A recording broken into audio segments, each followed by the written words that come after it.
There we go.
And I do believe we are live, and it is the Saturday night, the third Saturday night of the, I nearly said first already, third Saturday night of the month. It is the Indie Games Podcast.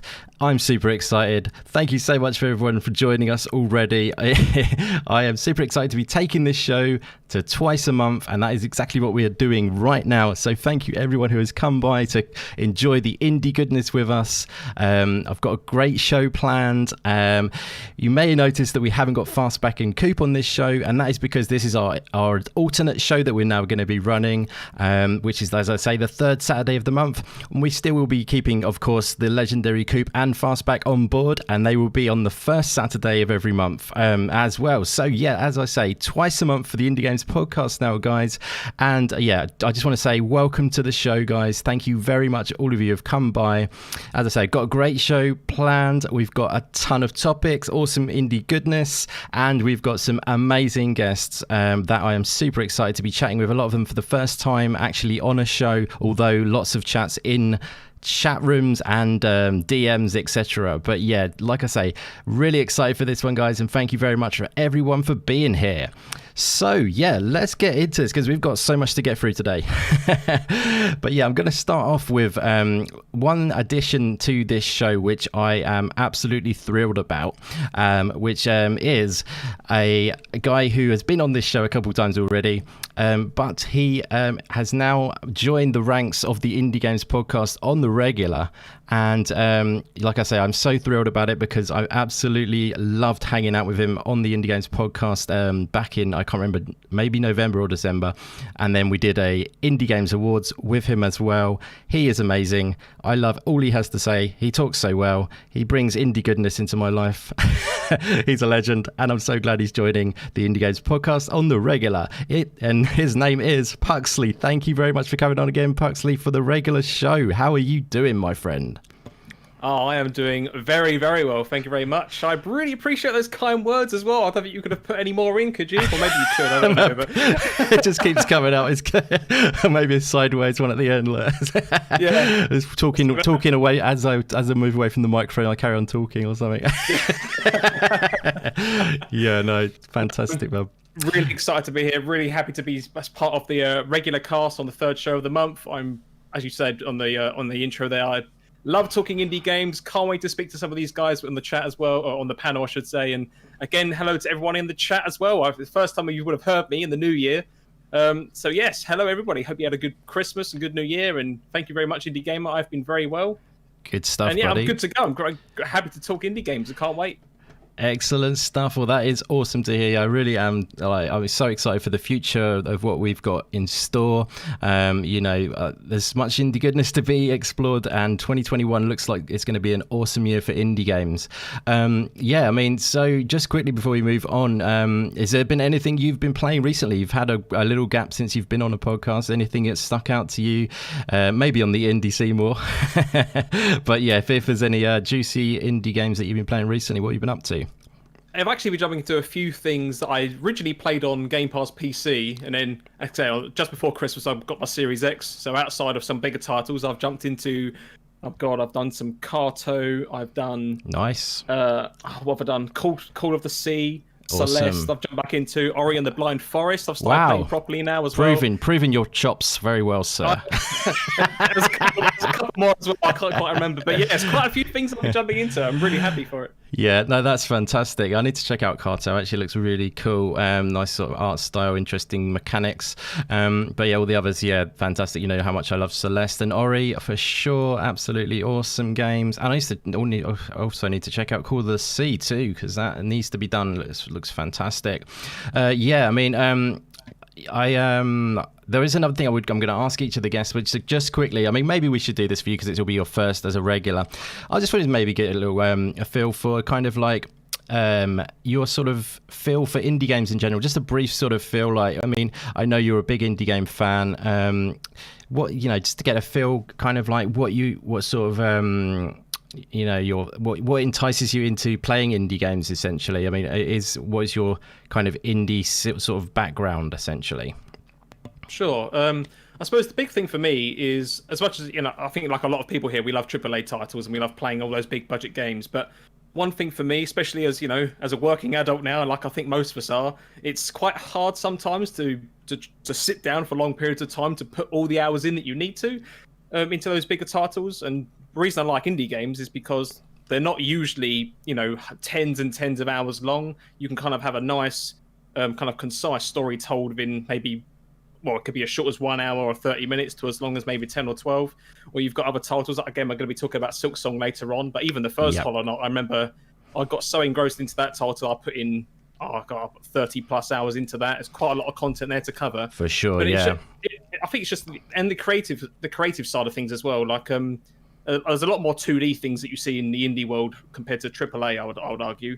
I think it's just a lot more explorative, or a lot of creative content done in that kind of space now, which you see a lot more recently than you did maybe 5-10 years ago. Yeah. So it's just so much kind of magic to find. Yes. That's kind of the charm of indies, as well as the difficulties beside it, because you can definitely you can always put so much time to find a load of indie games, and maybe they're not your thing, but then you just have to give it a bit more time to find those little gems which are yours. Yeah. And you'll fall in love with them. It's almost a rewarding factor, isn't it? Sometimes, you know, finding the gems is like the reward almost, because there are some true gems which wouldn't really take place in the AAA space. But that sounds perfect, my friend. I mean, we've got lots to explore along those lines again today, so that was wonderful, and it's wonderful to have you on board on the regular, as I say, because you are a fantastic guy in general, but also your indie knowledge and passion is awesome, my friend, and I'm so happy to have you as a partner in crime.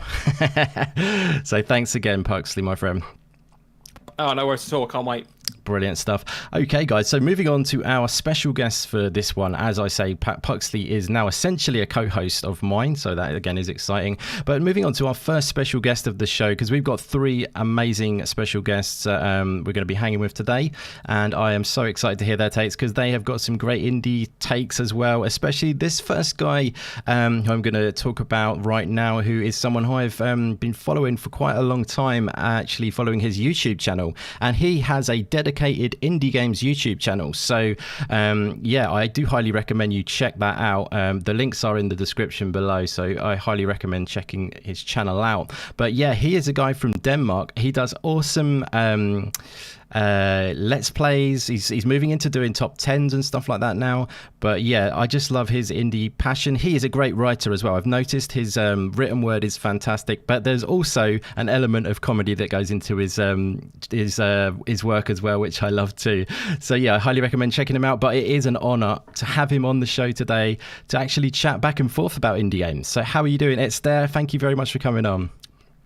I am doing wonderfully well, thank you, and thank you for having me, finally. It's been a while since you actually asked me on the podcast, but I had stuff to do, and you were like, okay, then I'll never have you on, and then I started crying, and you finally asked me again. So here I am, and I am doing wonderfully well. Thank you for the kind words. Oh, my pleasure, my friend. Yeah, no, So my cool. pleasure. Yeah. It's great to have you because, like I say, it's been quite a very long time, probably a couple of years since I've been watching your videos and stuff, and I've really enjoyed all you do, and it's great to see you carrying on and sort of expanding the content and stuff. Trying to find my footing, trying to find what I want to do, what I find funny, and then I'm like, I need to make videos that don't take a long time to do, and then I end up making a Star Wars intro that has nothing to do with the rest of the video, and it took forever to make, and that's sort of Well, it was great though. It was very funny, and that's exactly right, because you do put your personality very much into your content, which is really cool. I think that's important on YouTube. It's important to have that element there. So yeah, don't feel like bad about it. But I know what you mean with the procrastination. Sometimes I'm very much like that, and I think about things too much. It can be a little tough because YouTube's all about timely content, isn't it? Getting it up and everyone can check it out. But yeah, your last video was fantastic. Top 5 indie games or upcoming indie games of the year, 2021. Actually, that was top 10. Oh, was it top 10? Sorry. I originally wanted it to be top 5, and then there was like so many great indie games coming up that I had to expand it to 10, and I was like, do I need to expand it to 15? Yeah, I know what you mean. I've got a massive list of games that I'm looking forward to. It's very tricky to nail it down for sure. But yeah, I'm really excited to be chatting just on a sort of laid back arena, for lack of a better word, to be able to just go back and forth with you and hear about some of your takes on that sort of thing. So thank you very much for coming on today, and I'm sure we're going to have some great things to hear from you from about Silksong and all your upcoming indie games that you're looking forward to and all those good things. But yeah, thank you again for coming on. I just want to quickly find out as well, what have you been playing recently? Has there been anything that's been standing out to you? I haven't actually been playing in any indie titles since Amnesia Rebirth. Okay. I've been playing World of Warcraft and Counter-Strike. That's cool, my friend. No problem. It's like I figured out that World of Warcraft is like my thing, my big thing besides indie games. Sure, and it's actually a way for me to relax. Yes, I bet. Because that is not work. Like indie games, sort of, even though I love indie games, it's my YouTube channel, it's my YouTube life, so it's sort of hobby work related, So every time I'm going into an indie game, I'm like, have this mindset of working. I know what you mean. You're like, I should be recording this. Oh, I should have put this as a video or something. I know what you mean. And so I got World of Warcraft to just be like, okay, this is just, I just need to put flowers and shoot some fireballs and we'll see. Yeah. Sounds good to me. Counter-Strike when I need to scream at someone. Yeah, fantastic. And just in a brief sort of summary, I mean, have you always been into indie games? What got you into sort of playing indie games in general? Well, I've always been into game design, sort of like from my Sega Master System when I was a wee young lad. Nice. How they did things and all that. And I think this sort of evolved into a passion for game design, and I took some studies that revolved around game design. Nice.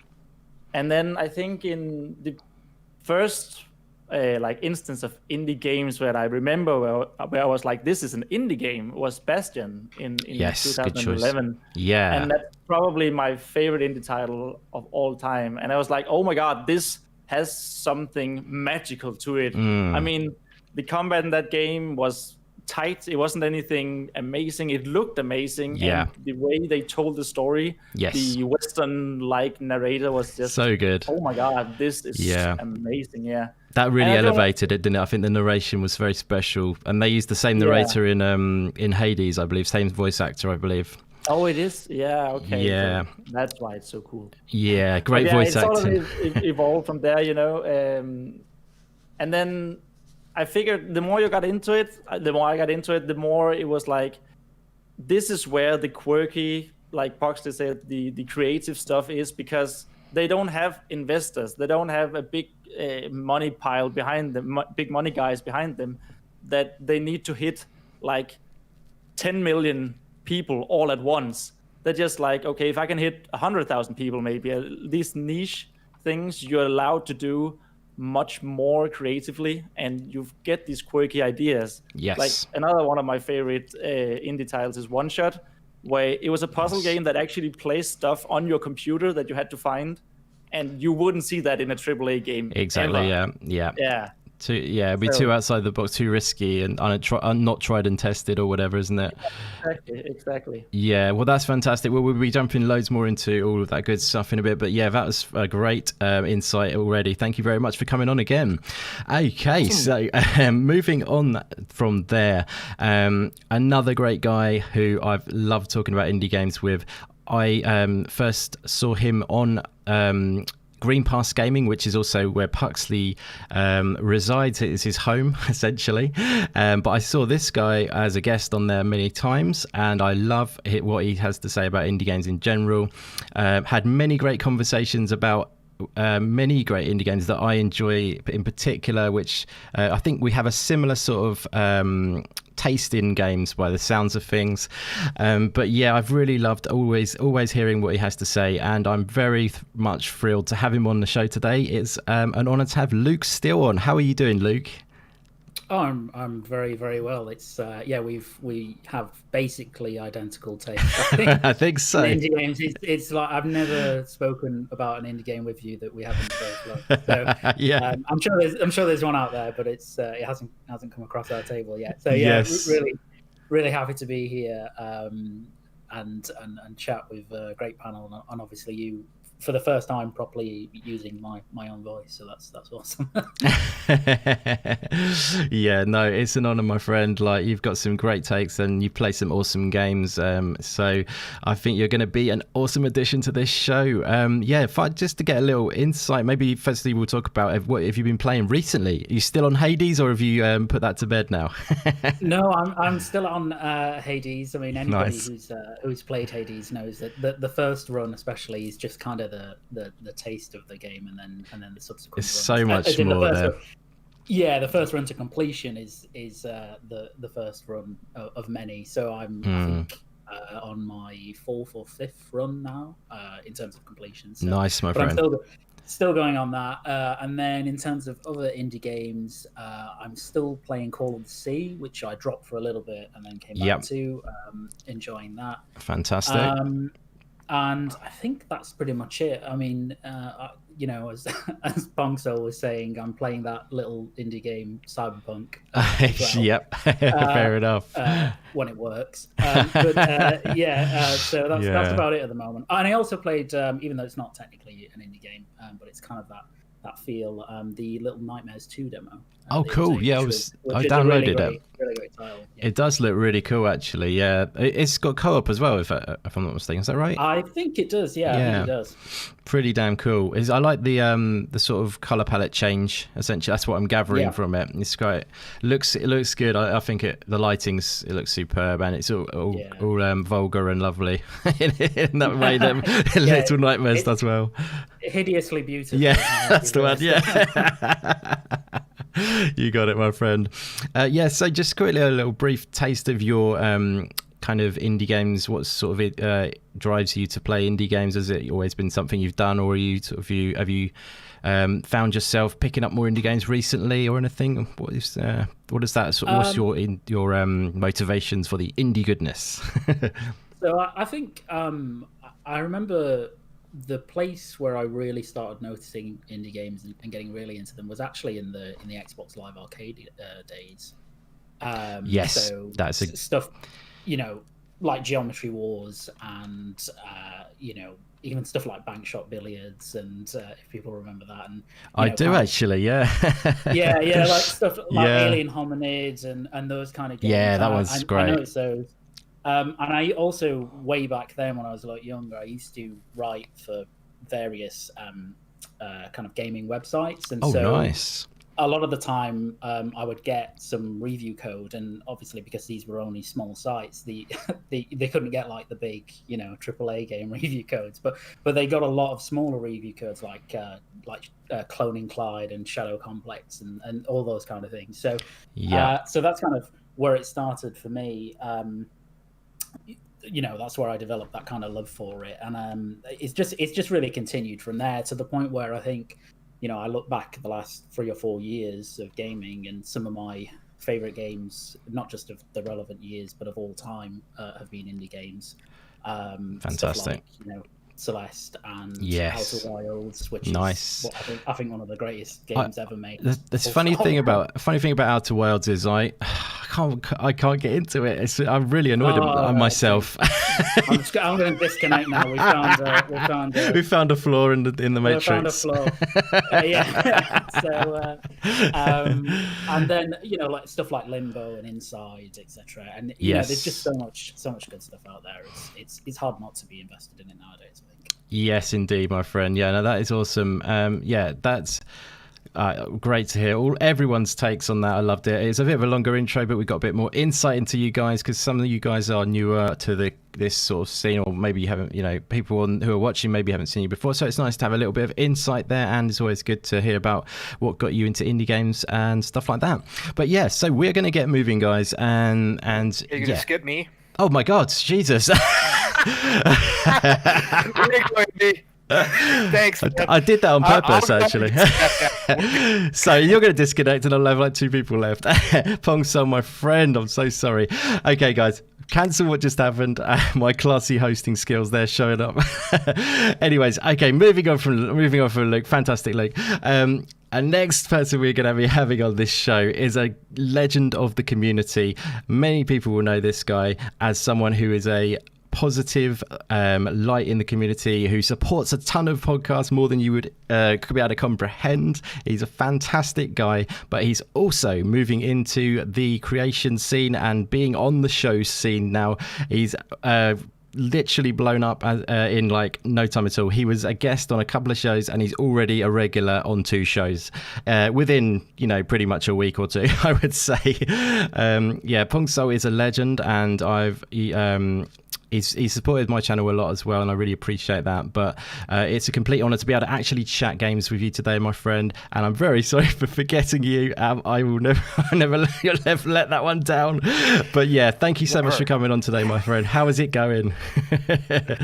Going fantastic. It is an absolute pleasure and honor to be here. It's absolutely surreal to be here. Obviously, to go from chatting with you and making fun of you and laughing with you, getting lost in Raji and all that kind of stuff in chat, and obviously listen to Puxley and Luke Steele on Green Pass Gaming, and now to be here with you guys and ItsDair. I'm going to check out your stuff. Awesome to be here with all of you. Chat, I love all the beautiful people I see in there. A lot of my good chat friends are in there that are everywhere as well. Yes. Appreciate you all being here. But this is truly from the bottom of my heart. Even though you forgot me. Even though that's terrible. Terrible. It means a lot to be here. I don't know what I'm going to do with my 10 pages of Cyberpunk notes that I was going to talk about. You know what? I'll wing it on the indie stuff, and this is going to be fun. So let's go. I love it, my friend. Yeah, I'm so sorry about that. You know I love you so much, and you're my main man. So that is a terrible thing for me to have done. I might stick a sword into my stomach. Do it after the show. We need to get through this. That's true. No, thank you very much for coming on. And yeah, I mean, what have you been playing recently, my friend? Has there been anything? Well, if you can't tell, much like Luke Steele, Cyberpunk pretty much captured my life. However, I have tried to break away from it a little bit. I'm over 150 hours, so I'm trying to break out of it a little bit and give some other stuff a try. Yeah. So I've been playing the usual, Call of Duty, Master Chief Collection, but I also have actually started. I went back to a bunch of indie games, and obviously you being the resident Hollow Knight pusher, I have gone back to that. Go nice. The first couple times I tried. I'm not a huge. I don't hate, but I'm not a huge platformer, Metrovania style game guy. So for me, it didn't capture me. But with Silksong coming out in the future, I do want to try it because I love the atmosphere. So I went back to it. I'm actually starting to get into it. So not completely there, but I'm starting to get into it. And I also went back and started Little Nightmares again, since Little Nightmares 2 is coming out. And I also put about an hour into Sea of Solitude. So nice. Definitely trying to expand a little bit and break out of the cyberpunk mode. So awesome stuff. Yeah, no, that's. I mean, obviously, Cyberpunk, and that is a celebrated game. Although it's got its flaws at the moment, but it's sort of like iron them out eventually. But yeah, no, Metroidvanias sometimes they take a little while to sort of like open up and stuff to you. So you might feel like you're because technically Metroidvanias they'll strip away everything from you at the start. So you might feel like you're not enjoying it as much at the beginning, and then as you get the abilities and you unlock different areas, you will feel like you love it more. So with Metroidvanias, it's a sort of innate trait that sometimes you might not enjoy it as much at the start. So stick with it, my friend. I'm going to. Good stuff. Yeah. Well, and yeah, I mean, like you say, I think you've sort of summed up your sort of indie sort of thing there. Maybe you say you're trying to get into indies a bit more now. Is that kind of? I did actually have a little sneaky, I had a little monocle on your gaming, your profile actually. So I did see quite a few indie games you've played on there. So that was great to see. But yeah, so you play a bit of everything, is it? You tend to do? Yes. Yeah, I do. I have gaming ADD, and obviously with Game Pass and everything that's come along, it's made it even worse. So I like to try and experience different worlds everywhere. Right? It doesn't matter to me if it's AAA or indie. It everything in between. I just want to go experience people's creations, and that means I don't finish a whole lot of games, but I do experience a lot of games. And for me, how I like it, that's how I play, right? So I have a history with indie games. It started much like a lot of people back, because I'm only a console gamer, so no PC, so I haven't had Steam or anything like that. Sure. So it really started with Xbox Live Summer of Arcade. The two big ones that really hit me for the first time, be like, hey, you know what? Indie games are a little bit more, than we think, right? Or than I thought at the time, right? So, there's a lot of prejudice against indie games for a lot of people when they think of them, but obviously we're outgrowing that now. But back then, it still was, whatever, it's an indie game. But Limbo and Bastion were two of the big ones for me that really hit. Actually finished Limbo, which again is rare for me, even if it's a short game. Like I said, I like to experience a lot, but I actually played through that, and I remember my son, he was much younger at the time, and he was just enthralled sitting next to me watching me play that in the shadow style graphics. Just crazy. I love that game.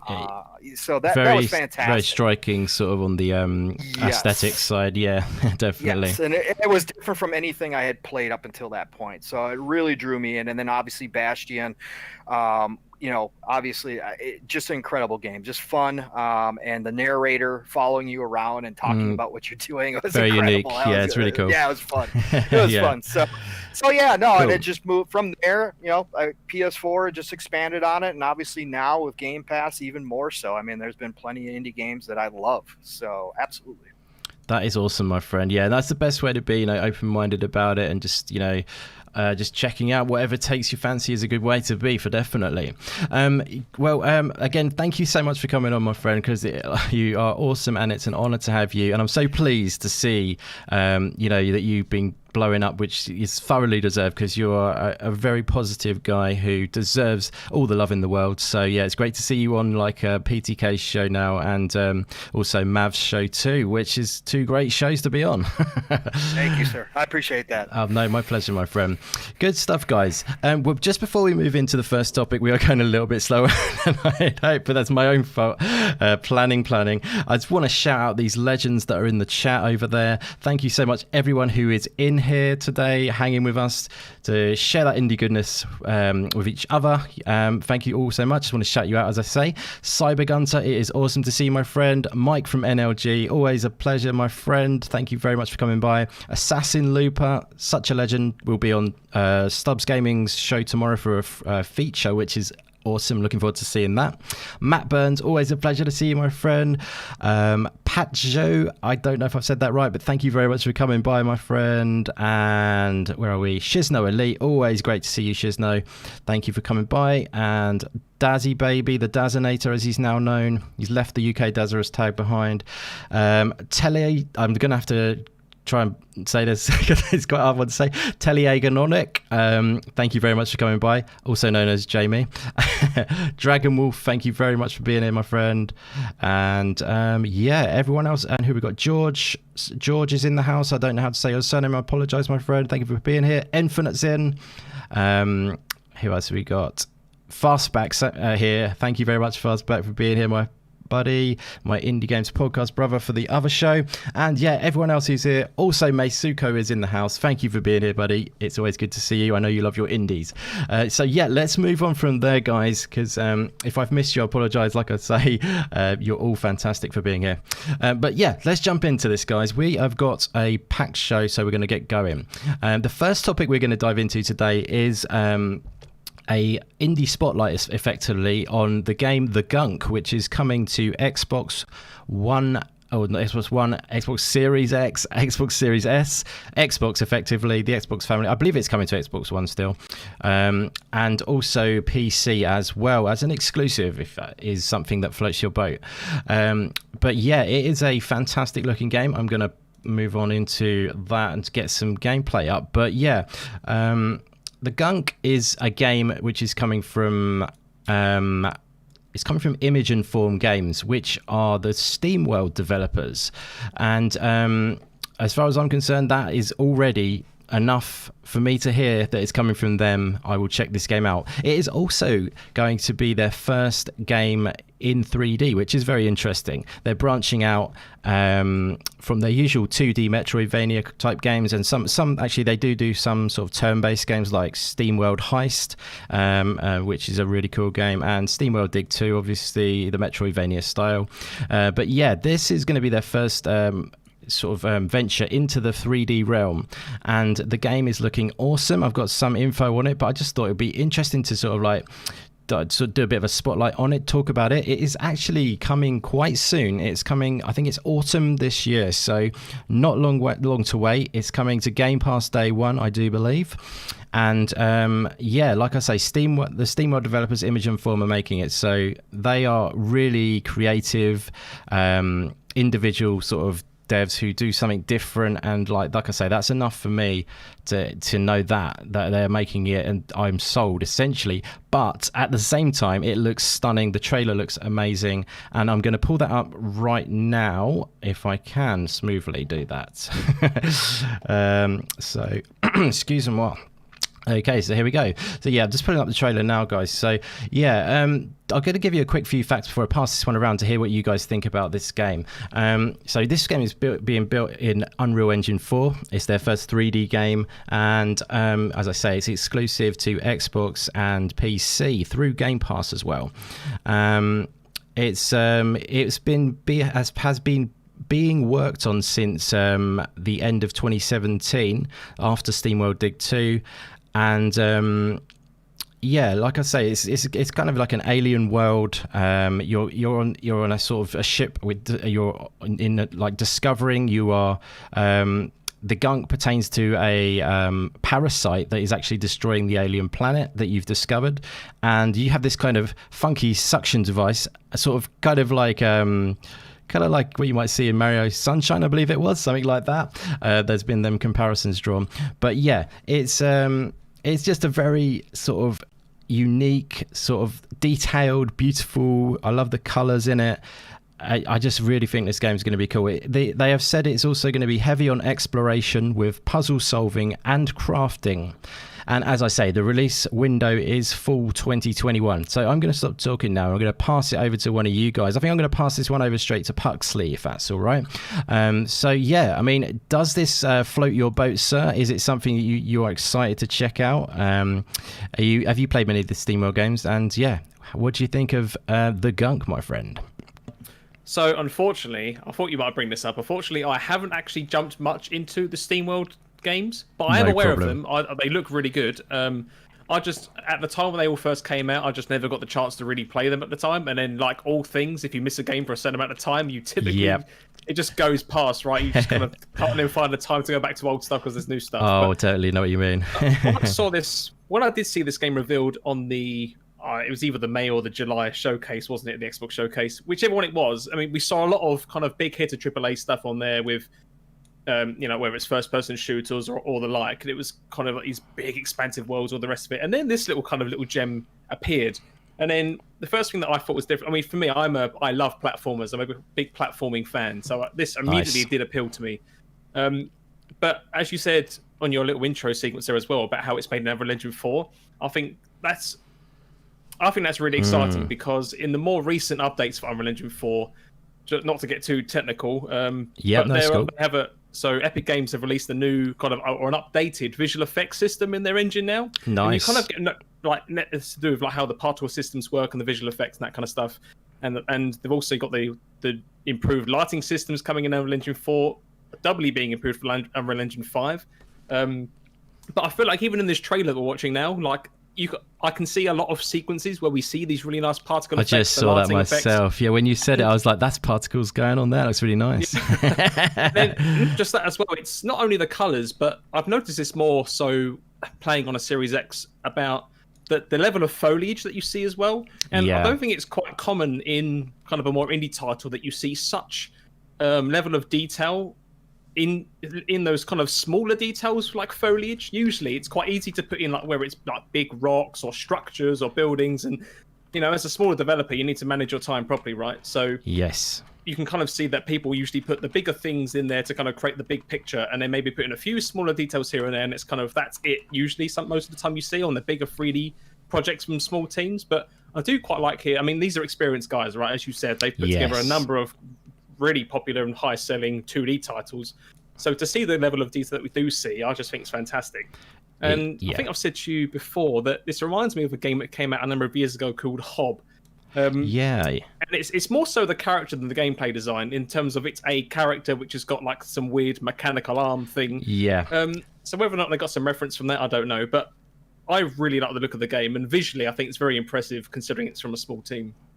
Oh, most definitely, my friend. Yeah, just as a quick side note as well, if you are a fan of the SteamWorld games, they have specifically noted that they're not done with SteamWorld, as they love SteamWorld so much, and they are still going to be carrying on that afterwards. So, but yeah, I think this is a really cool. They really wanted it to be completely different, because some people were asking, is this going to be in the SteamWorld world, if you like? You know what I mean? And people were wondering if it's got any relation to it. But they were saying like that it's very much something different, because they've done a lot of SteamWorld games and they wanted to do something fresh, and I think it's looking like it's paying off for sure. But yeah, I love those little takes that you had about the Unreal Engine as well, my friend. That was really interesting to hear. That definitely adds to it, because it does look super detailed, super like unique, and I think the world itself, it looks marvelous. Also, just a note, we are hearing it without the sound, but I think we are anyway. Yes, we are. Just to clarify that, I think, because I can't hear it. But yeah, no, we are hearing about the sound. And so, the music and the voice acting in the trailer are phenomenal too. I really think they really elevate it another level. But I'm going to stop talking once again. I'm going to pass this one straight over to ItsDair and see what he thinks about this. Is this up your street, my friend? Yes, very much so. I'm one of those types who, if I see something shiny, I go to it. And I just love the look of this game. I mean, the stylized, cartoony vibe that it's got. Yeah, that's just straight up my alley. I'm usually more prone towards the more vibrant colors, but that also depends on the game expression as a whole. If it's like this, it's a dark, mysterious planet. You don't want vibrant colors, so it definitely fits whatever they're trying to do from the get-go, from the trailer at least. It's not much to go on the trailer really, other than love it kind of thing. But yeah, there's some extra stuff added in. I'm sure we may have some sort of more in-depth gameplay feature from them at some point, but yeah, so it's up your street. You into sort of, I mean, because it's kind of got like a exploration emphasis, I would say.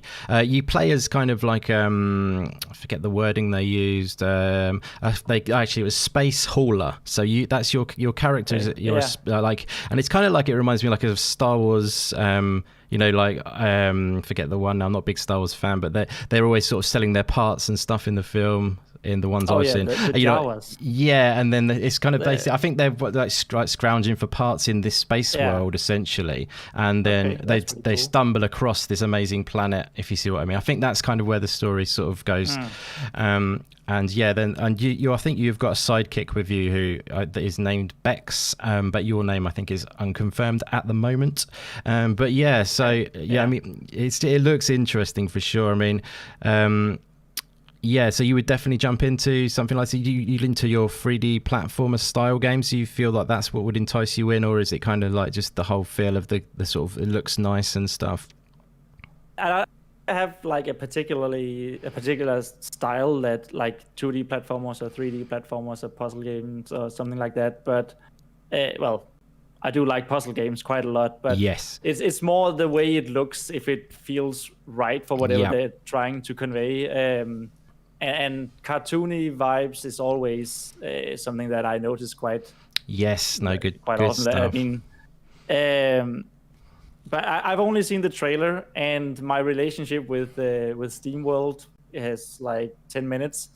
Sure. I've never heard of that before, but I like that they're trying something new. And if you would have told me that this was the same company that did these two games, I wouldn't have believed you until I actually researched it myself. Yeah. Because it's so different. Yes, exactly. It's not just 3D; it's a whole different 3D art style, you know. I mean, like if you had Ori went from Blind Forest to Will of the Wisps, the Will of the Wisps was a lot more 3D in the cinematics or in the small. The depth of the sort of 2.5D backgrounds, is that you mean? Or? Yeah, exactly. Yeah. But it was still Ori. I mean, just in a more 3D setting. So this is a complete sidestep, isn't it? Yeah. And I'm very impressed by it. Yeah. I'm a little bit like not concerned, but I guess that's what a trailer is supposed to do. But I don't know what's going on in the trailer, and I don't know from the trailer what the goal is. Like I needed to do some research on it for that. So I think I'm mostly impressed by the trailer, but also I'm a little bit what? Yeah, exactly. But that's kind of, it gives you the intrigue. I think it sort of sells you on the aesthetic and stuff. But like I say, the gunk is the titular gunk is which she's sucking away. It's actually a parasite. It's alive, and at the end where the big creature comes up at the end, it's born out of the parasite essentially.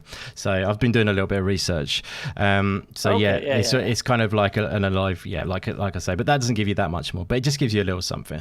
But yeah, no, that's fantastic. A little juice, a little nugget. I did get that the creature had something to do with the gunk, and I kind of guessed that the gunk was this snot-like creature. Yes, exactly. Brilliant stuff, my friend. That's fantastic. Okay, so yeah, Luke, my friend, how does this grab you? Is it up your street, sir? Yeah, definitely. I think it was one of the bright spots actually from the conference when it showed up for me anyway. Yeah, one of the kind of primary ones that showed gameplay as well, which was really nice. Exactly. Yeah, that's true. And yeah, so I haven't played the SteamWorld Dig games, but I have played and really love SteamWorld Heist. Sure, yeah. Which is like a 2D tactical. Almost like an XCOM. It's a bit like a turn-based, isn't it? And you can rebound the kind of bullets, can't you, and stuff, which is pretty cool. Yeah, it's really cool, and it's got a lot of charm. Really good-looking game, really cool art style. So yeah, I was really excited by this, and yeah, I like the kind of comparisons that it's like an inverse Mario Sunshine essentially. Yeah, exactly.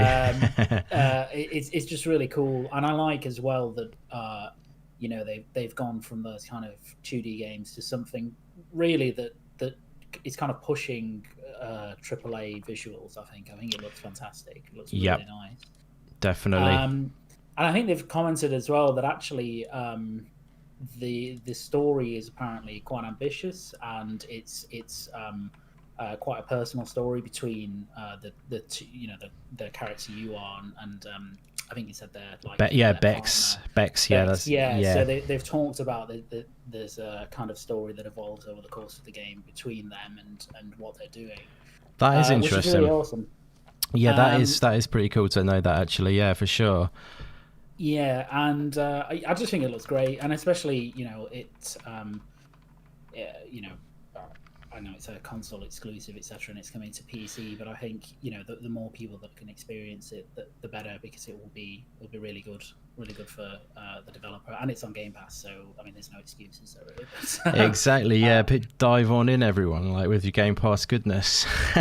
Yeah, exactly. So yeah, I'm really looking forward to it. It seems like I say quite. It seems like it's quite soon as well. Like autumn this year is pretty soon, really. I would say they probably will be knocking out some maybe more info on it again soon.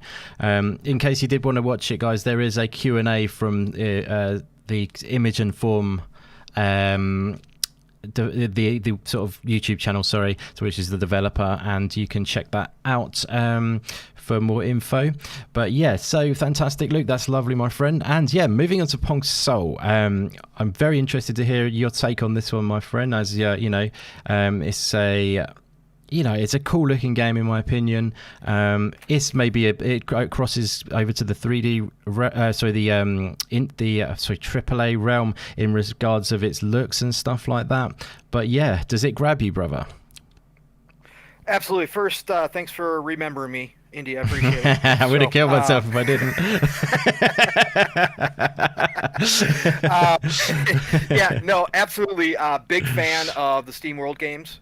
Huge fan. So definitely when I found out that when I was watching the trailer, I think it was the July show, actually, I actually, looked it up, and when I found that out, I was like, wow, really? I'm all in on this. And I've read some of their quotes from the devs, and the courage that it took them to actually do this was pretty insane. That if you read some of their quotes, they were actually scared that they didn't think they were going to be able to pull this off for a while, because it was such a big departure from their SteamWorld games, but they wanted to do it. I mean, the passion was there. So I am extremely impressed with what I've seen. The graphics absolutely pop. What it actually reminds me of, when she cleans up the world and with the plant life and stuff, it actually reminds me of Journey to the Savage Planet. Okay, nice. Yeah, that's detailed world, cool. Alien world. Yeah, nice. Underrated game. Put on Game Pass too, by the way. Anybody who wants to try it. So, but that really caught my eye.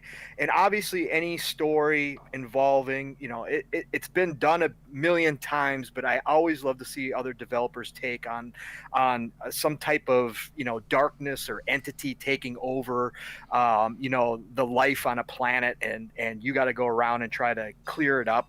Yes. I love that. I love that story. So absolutely 100% interested in this game.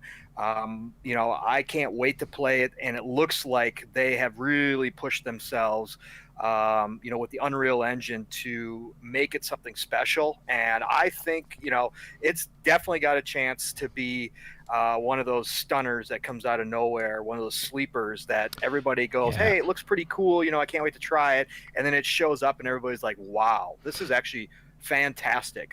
So I definitely looking forward to this. Nice, very well said, my friend. And yeah, I think it's got a lot of potential, this game, to appeal to a lot of different audiences as well. With the it seems like it would be a game that adults can play and enjoy the story, as well as maybe children.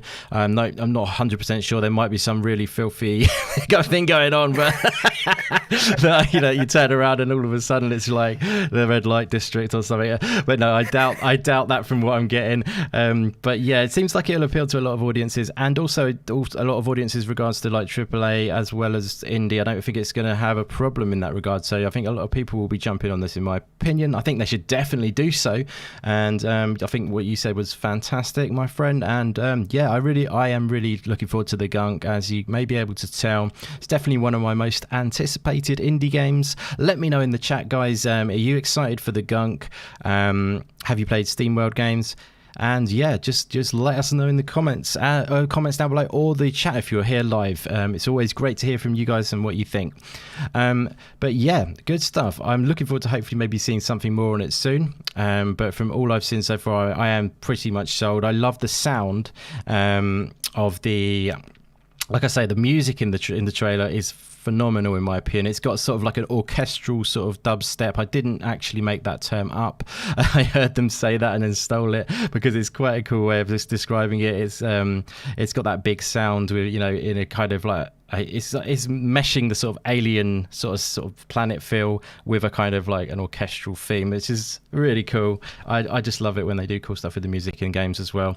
But yeah, everything about it to me looks fantastic. And yeah, I loved all your takes, guys. Thank you very much. And we are going to move on from there onto our next topic.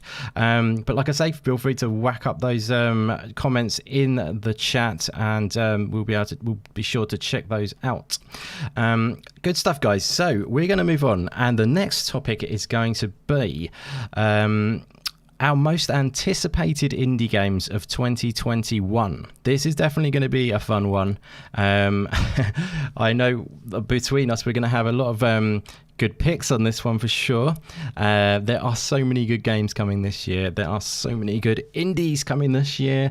It's probably it's absolutely stacked year. I mean, some of them may not make it out, but I have a feeling there's going to be a big chunk of awesome indie games for us to check out this year, and it's going to be one of the best years for indies in a while. I think it just keeps doing that though. It keeps escalating. The indie game scene just every year seems to get better in my opinion. But I would say that, but it is true. So yeah, guys, so we're moving on to the top picks of our indie games now. And yes, so I think we are going to start I think we'll keep this order up so it's nice and straightforward. And yeah, we're going to move over to my co-host essentially, or regular panel member, Puxley, and we're going to find out what his we're going to do maybe like 3 to 5 of our top picks of indie games, and yeah, not it doesn't have to be a strict number, but yeah, let's go over to Puxley and hear what he's most excited to play on the indie game scene in 2021. So I had to be a bit careful here actually, because there was quite a lot of games I know which have been announced and are coming out in the far future, which I mean, we're all looking forward to playing, I'm pretty sure, if you know what they are. But there's so many that I then forget which ones I like, if that makes sense. Like, I might remember what it might look like, but might forget the name. Yeah. But I have three actually, and I'll start from the bottom. So the third one on my little list is a game called Way to the Woods, which you may have heard of. So this was a game where I think it's made by one guy or a small team of 2 or 3, and I think it's one guy actually. I think it's one guy, isn't it? Yeah. Yeah, which is pretty damn amazing. So in terms of the story, I don't think many people really know, but effectively you are a deer with your baby deer, whatever the official term is. Is it foal or is it a foal? No, let's stick with baby deer. Stick with baby. It's safer, isn't it? Yeah. So you're potentially going on some like kind of journey together, going through what looks like a ravaged world. There's not really many people around. You kind of go through, I don't know, almost trying to survive by the looks of it. But it's more, it's not just, it's the art style as well that I really like the look of. This really appeals to me. It's kind of got that really nice cel-shaded look. Yes. 3D graphics. It looks amazing. Oh, incredible. And it's just, again, it goes back to what we were saying about the Gunk earlier. So it's obviously a smaller game made by one person. But even so, like the lighting effects and just the little things that we're seeing on this trailer here, I just think are phenomenal. I mean, it says they're coming only 2019. Yeah, I was just going to say, that's quite funny, isn't it? that got pushed to 2020, but then it actually got pushed again. So I think the official release date for it now is, I believe it's March 21st. This year. I can quickly double check. March 29th. Sorry, March 29th this year March 29th. is when that comes out. And it's just I suppose. So there's actually I don't know what it is. March 29th at Way to the Woods confirmed, is it? On his website. Oh, nice! I didn't even know that. Actually, that is really cool. Yeah, he's apparently pushed it back to March 29th, 2021. So fingers crossed it doesn't get pushed back again. But yeah, this is one I'm very much looking forward to. I would say that if he said March 29th specifically, that is likely to be held pretty much. If it gets delayed, it'll be maybe like a month or something. Like I would say that's pretty much going to be solid-ish, I would say. And the statement I've got in front of me here, he says that day in particular because he says that's when his birthday is. Oh, well, fair enough. So fingers crossed he can stick to releasing it on his birthday, and that'd be fantastic. He wants the good luck omen, is there? That is really cool, though. Yeah, it's got it's kind of like a sort of minimalistic sort of art style, hasn't it? Kind of, which is appealing. I remember when it was shown at E3, wasn't it? And it was kind of the sort of it was like the small guy on the big stage, wasn't it? If you know what I mean. Yeah, it's. I like seeing that. Maybe whether or not it's because I delve into kind of developing bits myself, I don't know. But it's more. I don't know. I think it's so. I can just imagine how excited you must feel if you know that you've put your heart and soul into this project you've made on your own in your spare room or wherever you live, and then before you know it, you've got your trailer being shown against the bigwigs. Do you know what I mean? Most definitely. Only imagine that feeling must just feel absolutely phenomenal. Yes. But at the same time scary, because I think I've seen some comments in the chat about how this game kind of appeared about 2 years ago, then it kind of seemed to have disappeared a little bit, and people kind of making fun of the game just because how it looked. That is really uncool. But... I think that's very uncool. People always saying things like that about indies, like it was revealed on E3 or whatever, and then it went away. Well, obviously it went away. Come on, guys. You know what I mean? It's been made by it's Tunic as well, isn't it? It's that story over again. You know, he's one small guy with now he's got a couple of extra guys working on it, and he's knuckling down. But at the end of the day, it's a small indie team working on a ambitious project. So imagine it's the same for this guy. I think it's just his name, isn't it? By I forget what's his name. Andrew, is it? Sorry. Anthony Tan. Anthony Tan, that's it. Yeah. So imagine he's sort of signing it off as if it's just literally him making that, and he's very young as well, if I'm not mistaken. I can't confirm that, but I believe you are right. Yeah. He is. I think he was like 17 when it was E3, so he's probably like or 18 or something. 17, achievement. I think he's achievement just knowing that. He's crazy, isn't it? Yeah, I don't know if that's the exact right. It's like 17, 18, 19, one of those. I would have said. I think it is on the 17. Now he's probably like 20 or something now. So what I do hope for this game though is that I hope people don't get put off just because of the fact it's not a combat-based game, because indie or otherwise, most big titles are usually. You have some form of combat system, and that's what usually drives people in. I know we have a lot of walking sims, which are quite popular, but I think they're quite few and far between. And I can't help but feel that maybe this is kind of a walking sim with some puzzle elements that we don't really know because we've not seen too much of it. Yeah. But either way, I would encourage people to at least check out the trailers again, look into the game, see what you think, because this is one I'm really looking forward to. Nice, my friend. That's fantastic. And what have we got up next from you, sir? I mean, I think this one might be quite popular with the panel. 12 minutes. Excellent stuff. No, that is a good choice. I'm really looking forward to. I remember when I first saw that trailer. What was it? 2 years ago when we saw it for the first time, and that top-down perspective, you're in one room, but it looks like kind of. I don't know. This might sound funny, but I kind of got like a Cluedo vibe from it. No, it's good. Yeah, I like murder mystery. You're looking at top-down, kind of looking at a murder mystery type thing. You got to try and figure out this puzzle and this whole narrative and cinematic around it. I just find that so exciting. And again, we've got even the voice cast now. Was it James McAvoy? Is it James McAvoy? Yeah, James McAvoy, Daisy Ridley, and Willem Dafoe. Yeah, pretty epic. Like, that's insane. Again, like for a small team of people, for what you could argue is an indie game and therefore smaller in scope to some regard, to have such a massive voice cast like that, I think is incredible. Definite. I think just having that alone is a big enough achievement for the game. But I think what might worry a lot of people, and maybe myself to a degree, is because the trailers look very good, and we know it's gameplay footage, which makes it even more exciting to how the game might play out. But at the same time, I would argue that maybe we haven't seen quite a lot of how the game actually plays. Yep, fair enough. So that might potentially put some people on the fence of it. I can see that. I don't quite feel that way. No. But I do hope the game meets my own mental expectation of it, if that makes sense. Yeah, I do get what you mean. It's like I said when I was on another podcast. Sorry to cut you off there. It's like I said when I was on Season Gaming the other day about it. I was saying, and I said it's going to live or die in the actual gameplay at the end of the day, even though it looks beautiful. But yeah, sorry, carry on, my friend. No, that was kind of the end of my point, really. But I mean, I'm just watching the trailer you've got on now, and when we first saw this, when you got the two people arguing, you hear the knock on the door, and then there's like what I'd argue looks like some sort of assassin or hitman that comes in, and whatever else it's. Exactly, yes. It does make me wonder how the game plays, but essentially if it's just solely story driven, it's just being immersed in that story alone, I think is going to keep me captivated. And I hope a lot of people feel that as well. Most definitely. I think it's going to be gripping. It's like an interactive thriller is what they say. It's like obviously within a 12-minute time loop, which is where the 12 minutes comes in, if that wasn't already obvious. And yeah, there are different outcomes which get a branch off, and after the 12 minutes. We actually did cover it once on the podcast, and I read out there's a really interesting thing on Wikipedia, or you can check it out on the podcast when I read it out.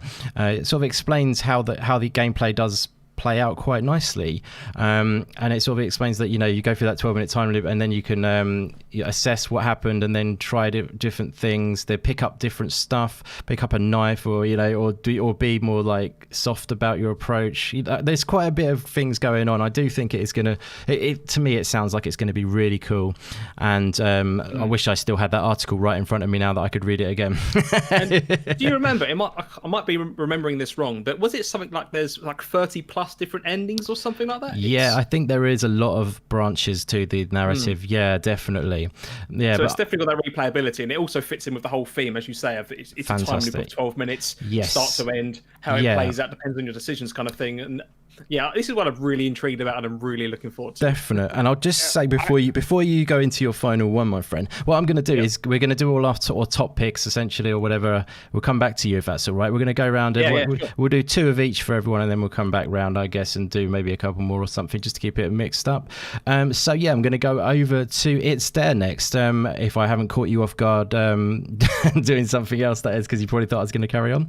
But yeah, have you got your first pick for me, sir? What would be your sort of most anticipated, well, not your most anticipated, but maybe one of your anticipated games for 2021? Yeah, my most anticipated game, we're going to discuss that. We'll save that for last. Oh, okay, your most anticipated, we're going to talk about that later. I picked 3 others and a hidden gem. Okay, yeah, start with one of those 3 or a hidden gem. One of my picks, we had a big discussion in the game yesterday on Twitter about whether or not it's actually an indie title, but it's Biomutant. Yes, and, indeed. It's supposed to come out this year. Yeah. And Biomutant is this. We're just not gonna have the discussion on whether or not it's indie. But it's if Kung Fu Panda was in a post-apocalyptic environment, basically. Nice description. It's this. I think they describe it as a Kung Fu fable in an open world RPG on Steam. And you play as this little furry guy or girl who's in this decaying world. It's a dying world with warring tribes all over the place, and you sort of have to go along, fix stuff, make alliances, break alliances, and in this fun, really action combat way. There really big emphasis on combat, on mixing it up, being like really quick melees. Then you mix in some shooting and mix in some mutant abilities, psionic abilities, and all that. And that it promises a lot of stuff, different stuff in many different areas, and that's why I'm a little bit worried about it. But on the other hand, it just looks so good, and that's like straight up my alley. I mean, I was talking about the cartoony vibes from the Gunk was something that I really liked, and then in Biomutant, when you do the combat thing, everything is actually like if you jump or hit someone, you get these comic. What are they called? Special effects. Like it says "boing" in actually comic. Oh, like comic strip style. Comic text. Yeah. I know what you mean. Yeah. So it's got a bit of a sense of humor in there as well, kind of thing.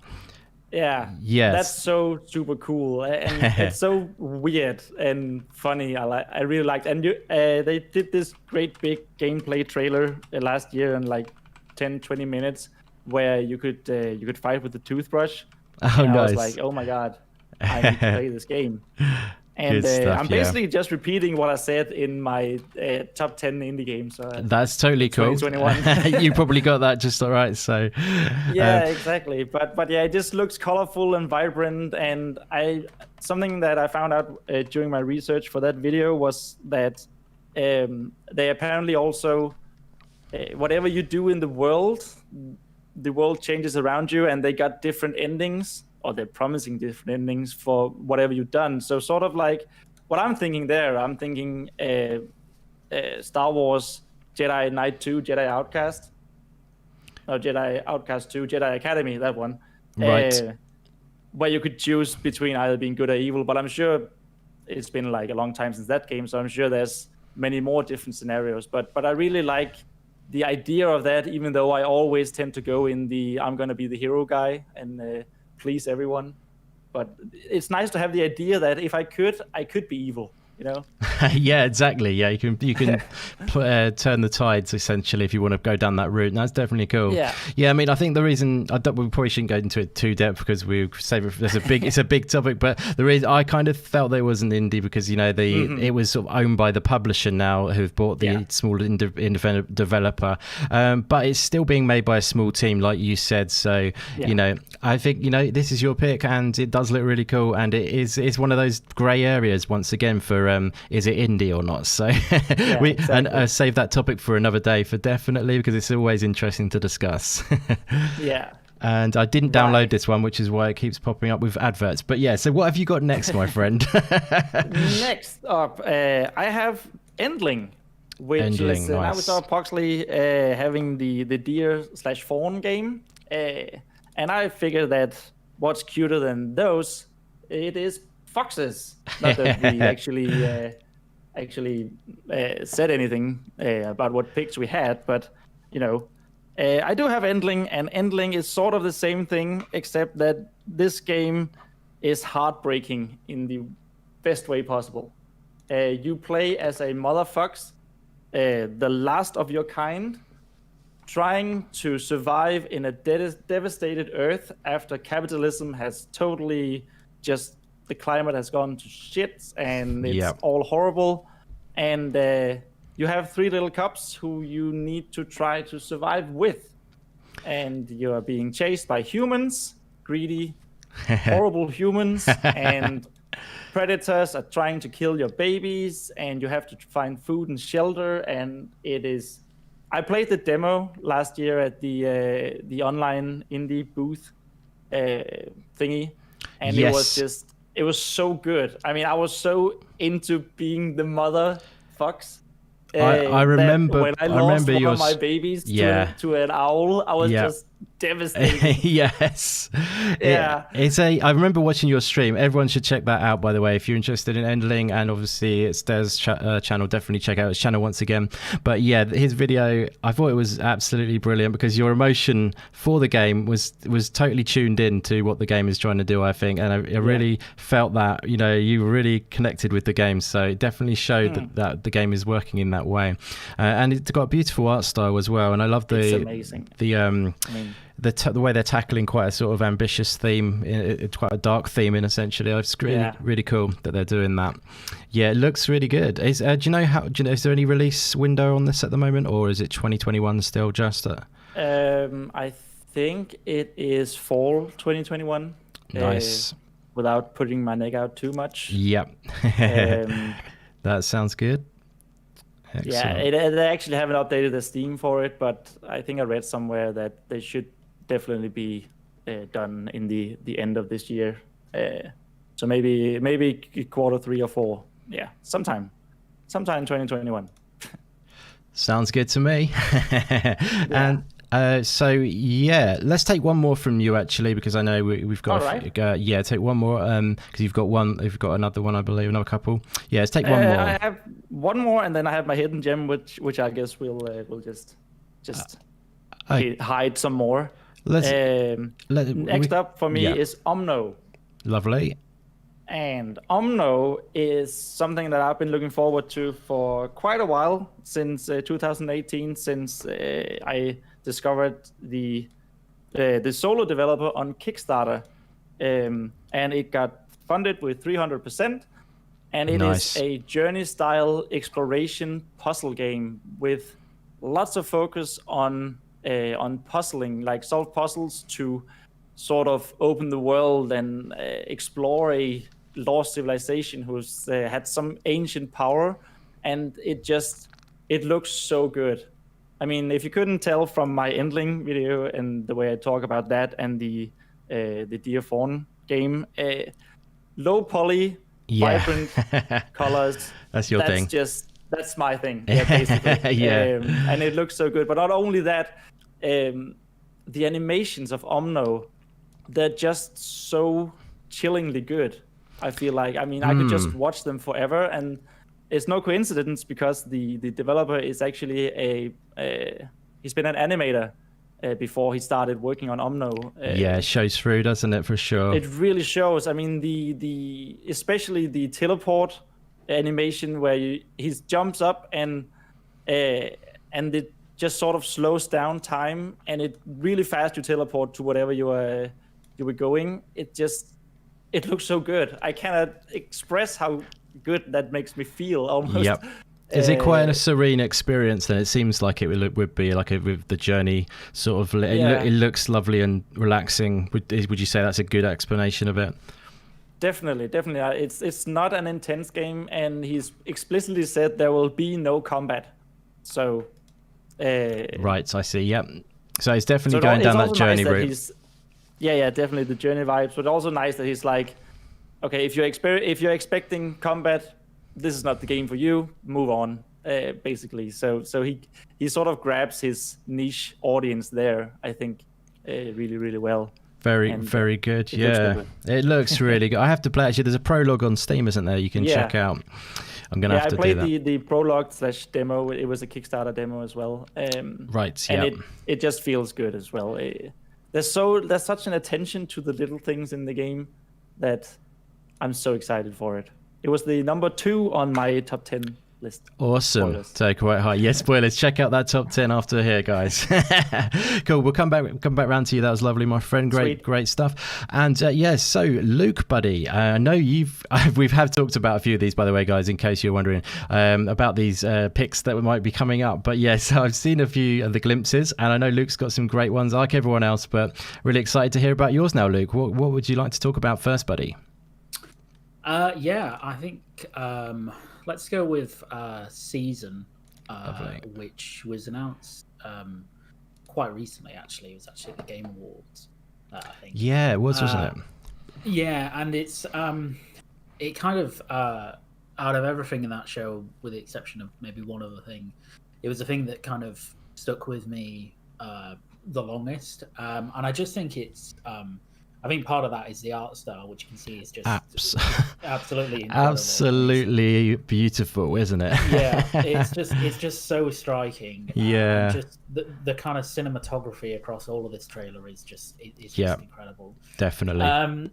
And it's a bit of a little bit of a cheap pick because it might not be coming this year because they've had no set release date, and obviously COVID, etc. You don't know where release date's going to go, but.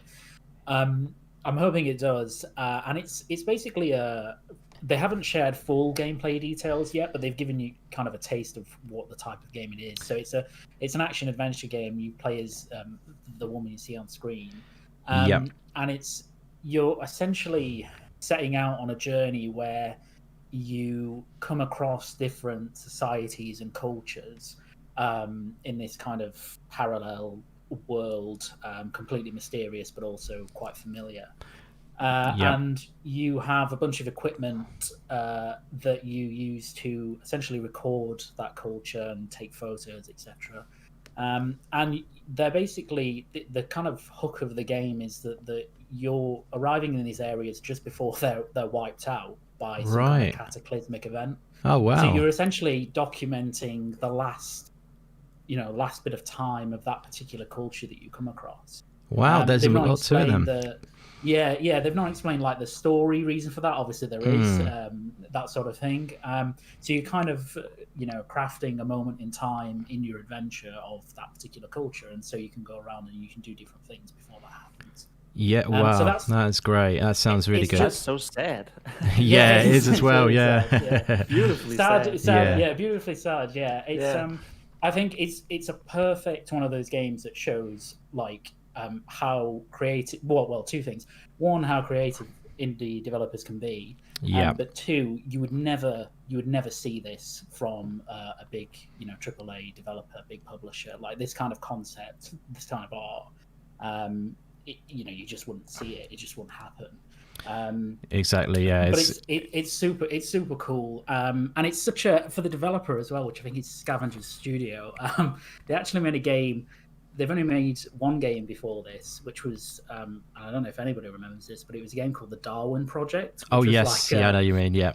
Yeah, it's like a battle royale. Yeah, it's such a sidestep. Quite a unique one. Well, like really so like changing it up, aren't they?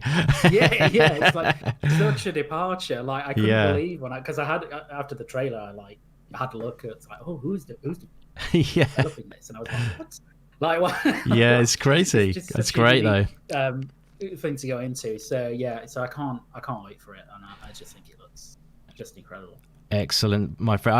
I really like this choice. It's definitely one that you've made me more aware of. I did know about it. I remember seeing it on the Game Awards and everything, but you sort of pushed it into my brain a bit stronger, and I'm definitely loving this. And this will be going on my list of when I make my video, which I've been trying to plan for a while. It will be going on that list of top whatever it ends up being, top billion indie games of 2021. If you know what I'm saying. But yeah, fantastic choice, my friend. What else have we got from you, Luke, my buddy? So I think the other one, and I think a lot of people have seen this as well, is a game called Stray. Yes, nice choice.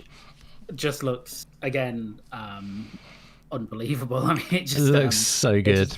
It looks so good. Yeah. This is, I guess, an action adventure game. I guess that's what it's going to be. Probably more on the adventure side. And you play as a cat. In a society that's completely dominated by robots. Essentially, there are no humans. And from what, again, there's not been a whole lot revealed about the game, but the essential crux of the story is that there's some kind of mystery, some ancient mystery that's going on in the city that you're in, and you're kind of out to solve it, being the only kind of natural creature around there. Nice, yeah. And it's a small studio. I think they're actually in the south of France. Oh, really? Developer. And I think it might be their first game, but I'm not quite sure. But I think what drew me to this is, well, if you're a cat lover, then I mean, which I am, then, love it. Instantly, you kind of eyes and ears prick up. Yeah, I mean, it's got everything going for it, visually as well, hasn't it? And conceptually as well. It's so different. The world looks amazing. So exactly. Yeah. I think one of the big things about this as well that's so striking is probably, as you say, the production value. It looks like a really high budget game, and there's not, I think this is the only trailer, but there are some gameplay clips in the wild that have been released by the developer, very small ones, but it looks incredible visually, like genuinely top end. Yeah, the lighting is very good, isn't it? You can see in that clip just there that went past, and every bit of it, to be honest with you. I just wonder how it will play out. How can you see this one playing out in gameplay? Have you seen any clips that sort of reveal that? Yeah, so the brief gameplay clips that I've seen are that there's a lot of platforming involved, given that obviously that you're a cat. There's a lot of areas that you can jump to and run to and get into, and I think they've said that a lot of the gameplay will revolve around puzzle solving, but it'll be kind of environmental puzzles, and obviously because you're a cat in the game, your interactions are somewhat limited. So I think they've talked about things like, for example, if you need to get an object down from an area, you can kind of bat it to the side until it drops, and then you'll go down and you can pick it up with your mouth and then take it somewhere, and you kind of solve puzzles in the way a cat would be. Nice. Yeah, sure. Sounds good. So I think that's the aim of it, and that's what they're going for. But I think we'll have to see exactly how that's going to play out, kind of, through a full game, because obviously we don't know the moment to moment of it. But that's the intention anyway. Awesome. That is fantastic. Well, great stuff, my friend. I love both of those picks. They both look fantastic. Cannot wait to see more on both of those. So next up, we've got Pong Soul. I'm sure he's got some great picks for us. What would you like to start with, Pong Soul, my friend, for your most anticipated of 2021? Are we doing most anticipated, or you want me to save that one? Yeah, we'll save the best for you last if you like. All right, fair enough. Let me know how we're doing on time, because I've got a few here, so just let me know. Yeah, like I was telling you, I was having a hard time with this. Yeah, it's tricky. So I thought it was only fair because right now I'm only on Xbox, and obviously I don't do PC at all, but I'm planning on getting a PlayStation 5, so I limited myself to what I know was coming on Xbox. So first up is The Ascent, which I'm sure plenty of people have heard of. Team of 11, Neon Giant, out of Sweden, I believe. It's their first game. Yeah. They're made up of some very experienced devs who have worked on AAA like Bulletstorm and Gears of War and Wolfenstein, as Archimedes likes to say. Yes. So he's the one that would know, I guess. Yeah, exactly. But a very experienced team. But this is a cyberpunk world, which of course I love, right up my alley. Yeah. Top-down action RPG, Diablo-esque looter.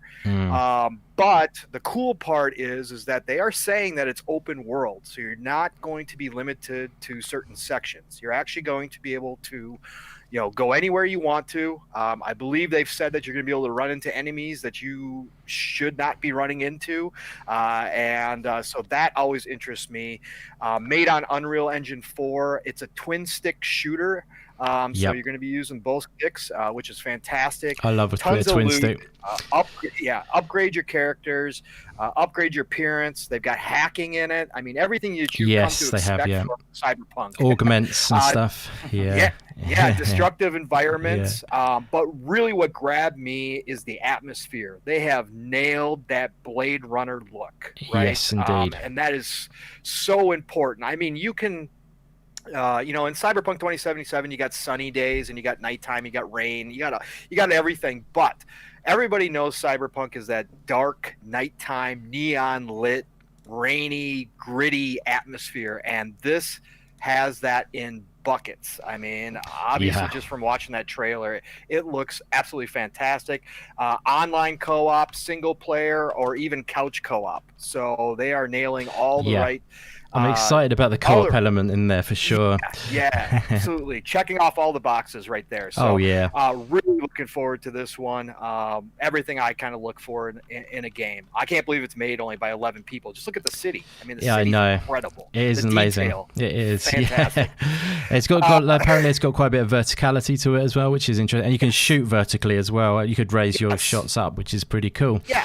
You can control where you actually hit an enemy. Yes, lower nice. or upper. And if they're in cover, you can aim over the top of the cover. I mean, really cool. Yeah, definite. Nice pick, my friend. Very good. And then let's move to Sable. Nice, good choice. I think you've got video on this one as well. Maybe. I have indeed.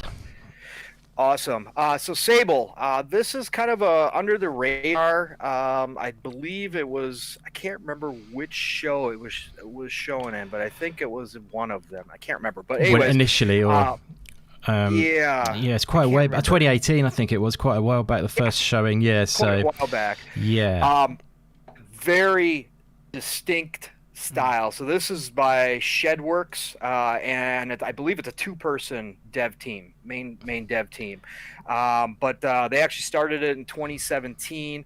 They also have a writer and a musician as well, but that's pretty much it. But stunning, really unique setting. And this is also a non-combat, which for me is a little rare that I would be interested in non-combat. But visually, this grabbed me. And obviously it centers around Sable.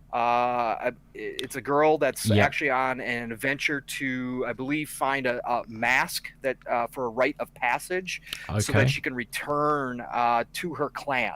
So she's out just looking for this mask. And the game, again, non-combat. It's all about exploration and puzzle solving. And you're kind of free to go wherever you want to and just discover things organically, which is awesome. I mean, that right there appeals to me, just being able to travel around on that speeder-like bike that she's got. And there's upgrades and stuff for that, I believe, isn't there, on your bike? So, that kind of stuff. Exactly. Cool. And just to see what you find around the next corner. I always think that's cool. Yeah. Obviously, the world, actually, I was reading up on it, was inspired by Jakku from Star Wars Force Awakens. Nice. They actually took inspiration from that, and Yep. the art style, they are influenced by Studio Ghibli and Mobius. So good sources. Really cool, and you can see it. You can see it. I mean, it's really different. So that definitely caught my eye. Yeah. Nice, that's fantastic. Yeah, it looks really cool. I'm really looking forward to it as well. All of these, everyone's doing so well with their picks, I have to say. Cool. Yeah, maybe should we whip a background for you for another one, my friend? Or have you got to unload a few more? Yeah, let's do one more, because I don't think any my list for indie games that I'm looking forward to would not be complete without Song of Iron. Nice. And anybody in this community who's been around this community probably has seen the dev Joe Winter. He was just on Windows Central. He had an interview with Miles this morning. Yes, he was indeed.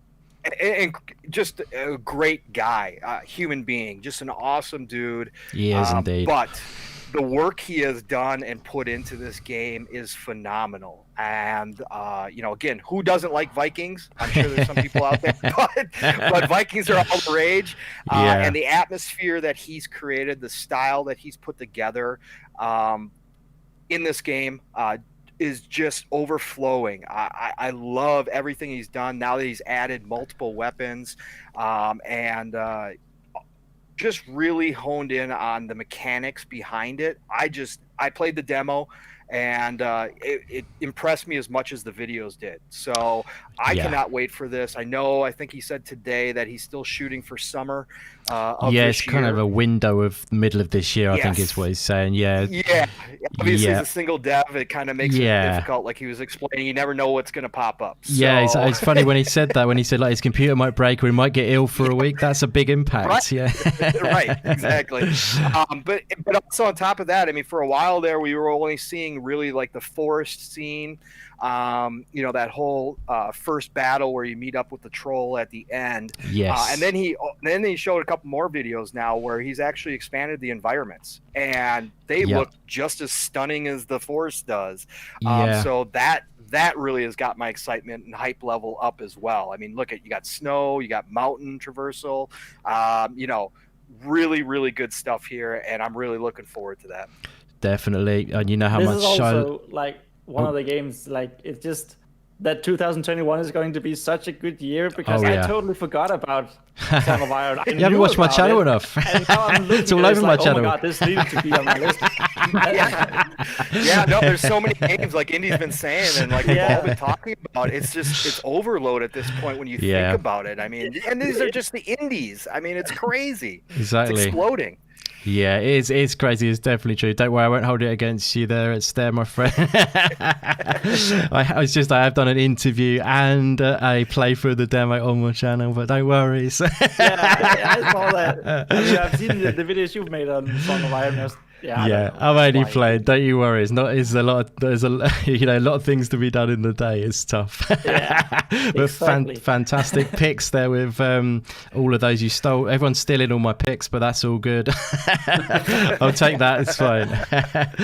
Let's swing back round to Puxley and see what your I don't know, maybe a couple, or you just want to go with one more. It's up to you, buddy. What if whatever you want to do. If you've got a few more you want to shout out, fair enough, no worries. I think I'm actually happy to jump straight into my main one, if that's all right. Fantastic, sounds good to me. So if you've heard me before on the Green Pass Gaming podcast or otherwise, or on Twitter, you probably know that I'm not only a big Nintendo fan, but I'm a big Legend of Zelda fan. And this is a game I've been following since it was actually known as Secret Legend before it had a name change. And that's Tunic, for those who aren't aware.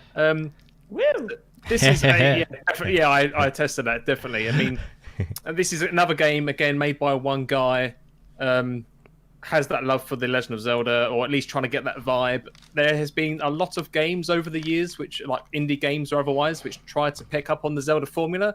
And it's a matter of taste, I guess, but I would argue that they don't quite hit the nail on the head when it comes to trying to bring the same vibe into their own title, whilst trying to abolish some of the Zelda kind of like gameplay mechanics and just the quirks of it all.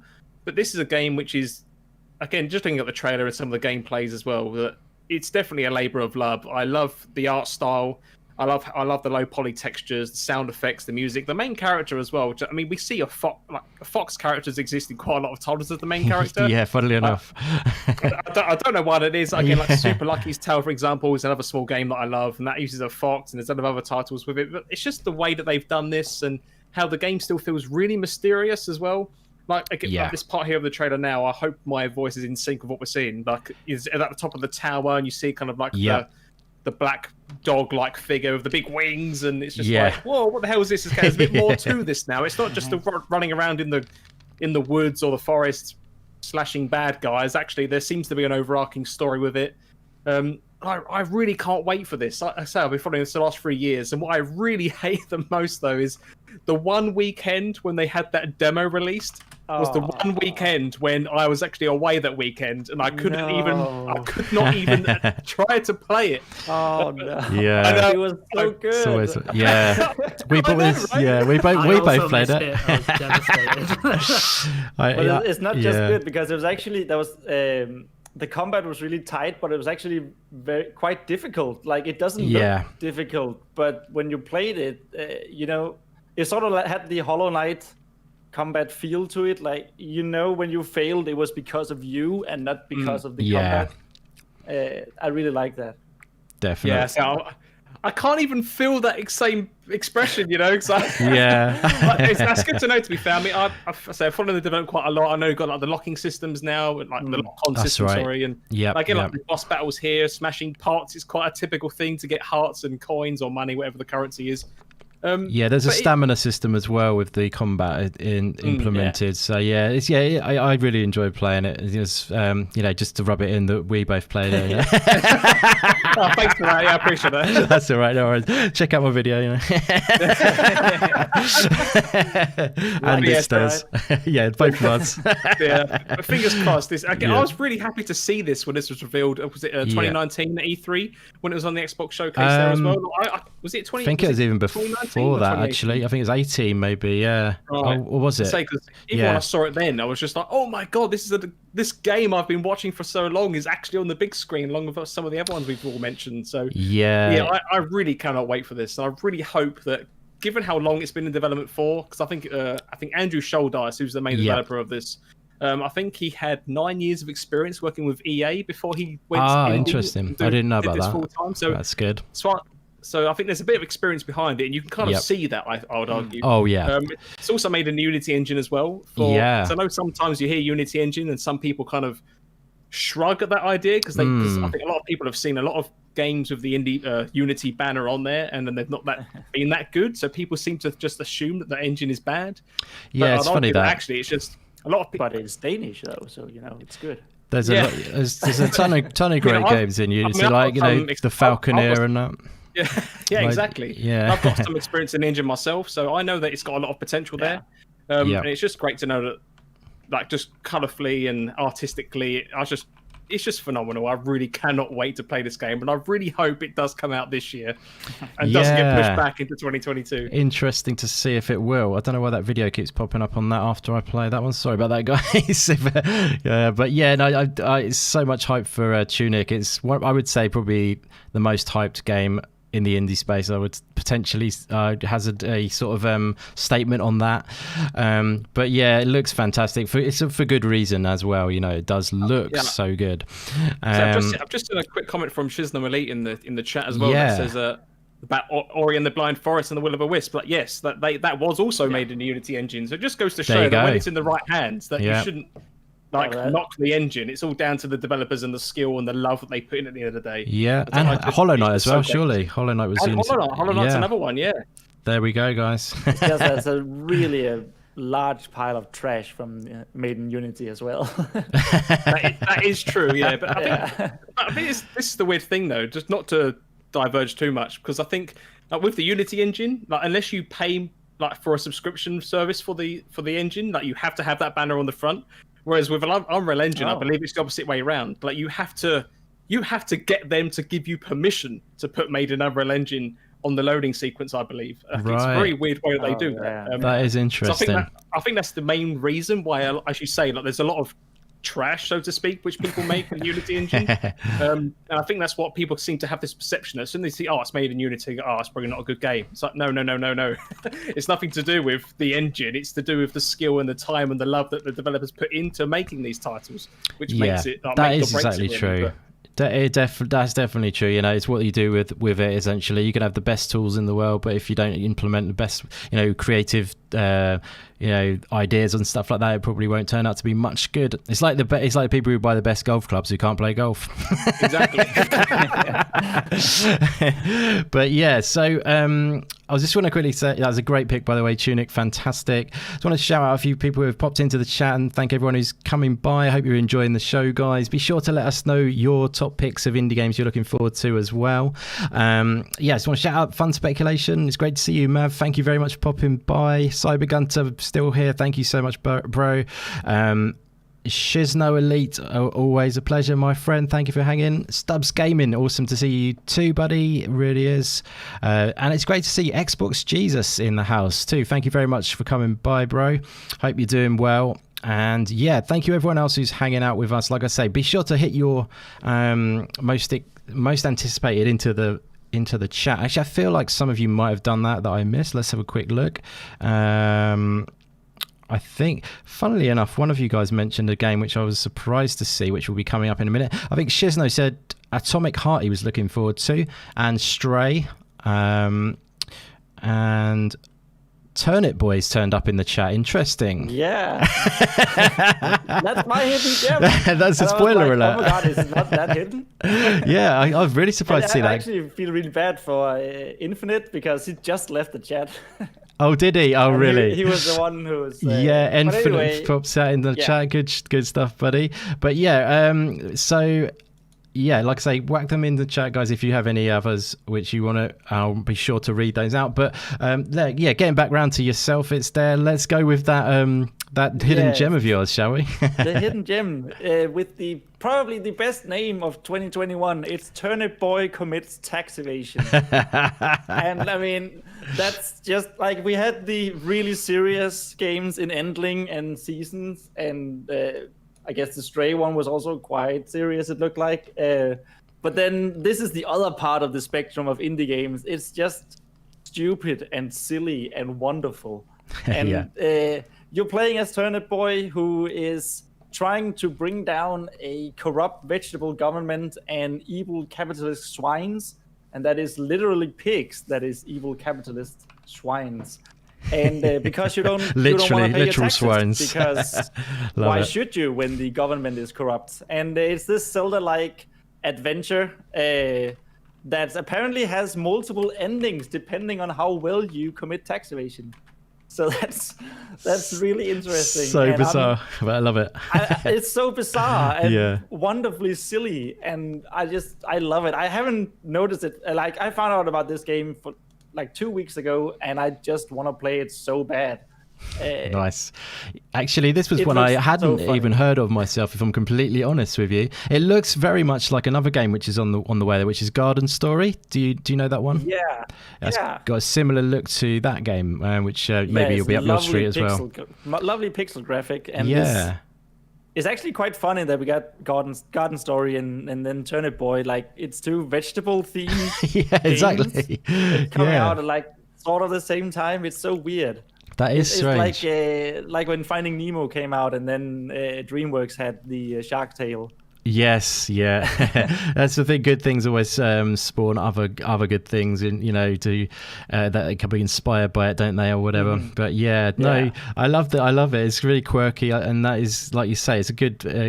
It's another end of the spectrum of indie because it can just be like games that are so random that you would never see in AAA, obviously, and they're just comical, and they can be a small granular thing as well. It doesn't have to be a massive game like with AAA. It has to be the biggest the biggest open world ever. You know what I mean? It has to be like always something like that. Exactly. But in indie, it can be small and like a slice of something intimate kind of thing. And I think this is quite a cool example of that.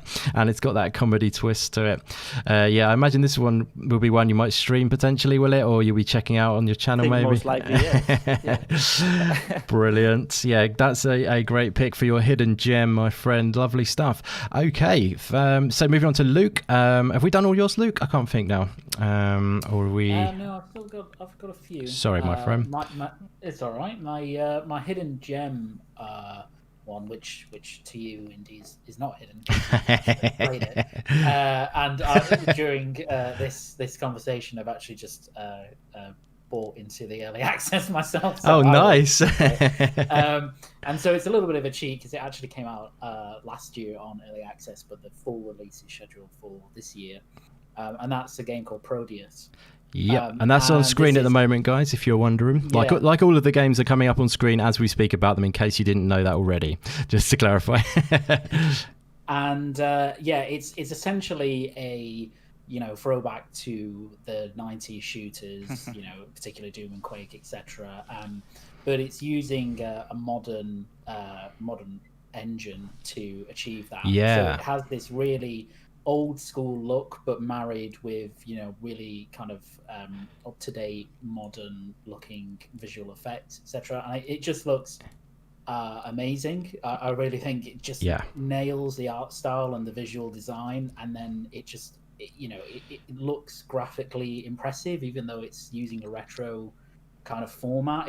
It's such a unique looking game, and it's so striking. And it's kind of that it is that classic, multi-layered level design from those type of games. Yes, indeed. It's just funny thinking about the fact we've gone from the Turnip Boy to Proteus. The most like the violent Turnip Boy to the friendly look of Proteus. Definitely. Yeah. So have you checked out the early access at all, Luke? Sorry, I forget. Did you say you just picked it up? Sorry. Yeah. So I've literally just bought it. So I've not actually played it yet. But like you said, I did actually do a stream of it on the channel Proteus. For some reason it just didn't, no one turned up to that stream. Sounds weird. Like usually there's a few people in, but I don't know what happened on that stream. I don't know whether it must just have been bad luck at the timing or whatever. But yeah, I did a stream of it if you did want to check out Proteus gameplay on this channel. But yeah, it looks really cool, and I can tell you, by the way, it is a blast to play. The gameplay is super well done. It's very adrenaline fueled, as you'd expect. It's got obviously it's influenced by Doom, and they've got it down. It feels great to play. And I think you'll love it to play it. Yeah, for sure. Good pick there. So, do you know when the full game? They haven't said yet about the full release yet, have they? They're hoping for this year. Are they? For the full to come out of early access for the full release? Yeah. So that'd be sweet. I think at the moment the campaign is like 4 or 5 hours, but they're hoping to expand that significantly and get some more modes in there, etc. for the full release. So yeah, it's already quite a significant chunk of game. Yeah, and it looks super polished as well. So yes, yeah, it plays very well, definitely. Some cool guns in there. The chain gun's really good, but some of the guns I'm looking at right now that I didn't get my hands on look amazing too. So that shotgun looks. Yeah, the shotgun's a lot of fun. Always is fun, isn't it? The shotgun in these kind of games. Nice, I like it. That's got a bit of variety from your other picks as well. They're very serene, your other picks, essentially. Story centric. I need some blood. You need some in there. Yeah, it's like a cocktail. You got to balance it out, haven't you? I love it. It's good stuff, my friend. Was there any other games you wanted to talk about that you're looking forward to this year? It's up to you, my friend. I think the other one, and I'll just touch on it briefly because I think there's been a lot on it, and I think people will know about it. Is Kena Bridge of Spirits? Nice. So that was unveiled at I think it's the first PlayStation 5 showcase actually. Yes, I think it was. Yeah. Yeah, and it's from a developer called Ember Labs, who I think it's their first game, but they have tons of experience and a lot of I think they have like Hollywood VFX Spectrum. Yeah, etc. they've worked with big clients like Coca-Cola and people like they've had like in the animation scene. I think initially they were like an animation studio or something. Yeah, something like that. Yeah. And, I mean, it, you know, the immediate thing that struck me again when looking at it was just the visuals. I mean, it's one of the most next gen looking games there is. Yes, indeed. To this day, I think it looks insane. And the art style is kind of this almost Pixar / DreamWorks-esque look to it, which is amazing. And it's, you know, big action adventure, and there are these small creatures in the game called, I think they're called the Rot, actually. Who are, you know, they're almost Pikmin-esque, I guess, and they kind of form a part of the gameplay as well. Yeah, it's like you're cleansing the forest, isn't it? I think, and something like that. Exactly. Yeah, kind of like an Ori kind of vibe, sort of thing. That with that regard, sort of like, you know, in Ori, you're sort of restoring the forest order or whatever when it's quite dark, and I think you're bringing, because when it seems like when she kills a few enemies, and then it becomes sort of like lush and lovely again, if you see what I mean. If that makes any sense. and that kind of that visual effect, actually, the way the geometry changes as that happens, because it all happens like in game in real time, is just so cool. Like, it's such an awesome look to it. So, it does. It look really good. Yeah. So that's great stuff. Nice. That's fantastic, my friend. Yeah, I'm definitely looking forward to that game as well. It's on my list as well of ones I'm really looking forward to. So, and it's also on ItsDair's list. I'm not going to spoil his whole video that he made on his channel. But yeah, was it Kina Bridge of Spirits? Yes, I was reading the chat and I can't focus on I'm terrible at that. Fun fact about those guys is actually that Ember Lab is their first game, but they used to do commercials and short videos for other brands. Yes, that's what we were saying, actually, funnily enough. Cool. Yeah, that's what we were saying. So you've just confirmed it for us. Thank you. That? Wow. Yeah, that's all right, no worries. But yeah, it's interesting though that they transformed into a gaming studio essentially, haven't they? Which is cool. But yeah, check out your video, everybody. Check out his video. Definitely worth doing. So Pong Soul, my friend, I know you've got one lined up for us, and what would you like to tell us what that is, my friend? Absolutely. So my hidden gem and most anticipated, actually, for this year is Chris Tales. Nice. Highly, I think it's. I don't know why it's flying under everybody's radar. There's a demo right now. I think it's out on all systems. It's been out since July, and ever since I played the demo in July, I have been absolutely looking forward to this game. So, Chris Tales is a ode to classic JRPGs. Yeah. And I have a special place in my heart for JRPGs. Growing up, that was my favorite genre of games. As I got older, I found less time for JRPGs since there are so many of them, but I love going back to them. And even though I love my Western RPGs, there's still just something about a turn-based style of game, and it's not for everybody. I know it's a niche, and that might be the reason why this is flying under everybody's radar. Maybe, but yeah, maybe. I just implore anybody who has any inkling of enjoying JRPGs to go download the demo and try this. This is a beautiful hand-drawn 2D. The art style is unbelievable. I've played on 4K OLED. It is absolutely incredible, but the art style lends itself to any form of monitor TV that you're playing on. That's what drew me in first, but the story itself and then the mechanics. So the story itself, you play as Crisbell. She's a time mage, and she's trying to defeat the evil time empress, who is trying to warp time to her own ends and kind of change everybody's future in the world. And that plays into the mechanics. So they actually drew inspiration from games like Chrono Trigger and the old Final Fantasies, the old turn-based ones. And they also drew some inspiration from current day ones like Persona and some other ones. But when you go around the world, You have to recruit your teammates, which is amazing. The story, the writing is fantastic. Each character that you meet that you can recruit has their own story as well, and it's really well developed. And that relationship that you build with these characters that much stronger.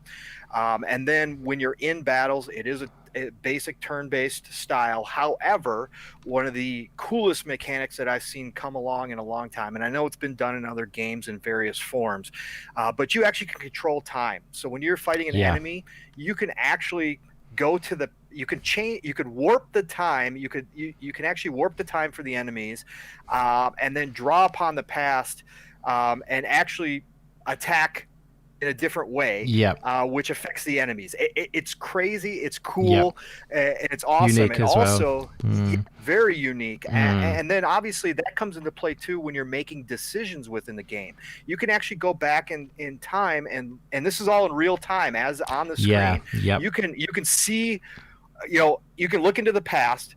That'll help you make a decision. You make that decision, and then you see it change the future. Right. So, and this is all playing out right in front of you. It is incredible. Very, just a very interesting concept, a very unique concept, like you said, indie, and something that this game just plays to those old heartstrings of mine.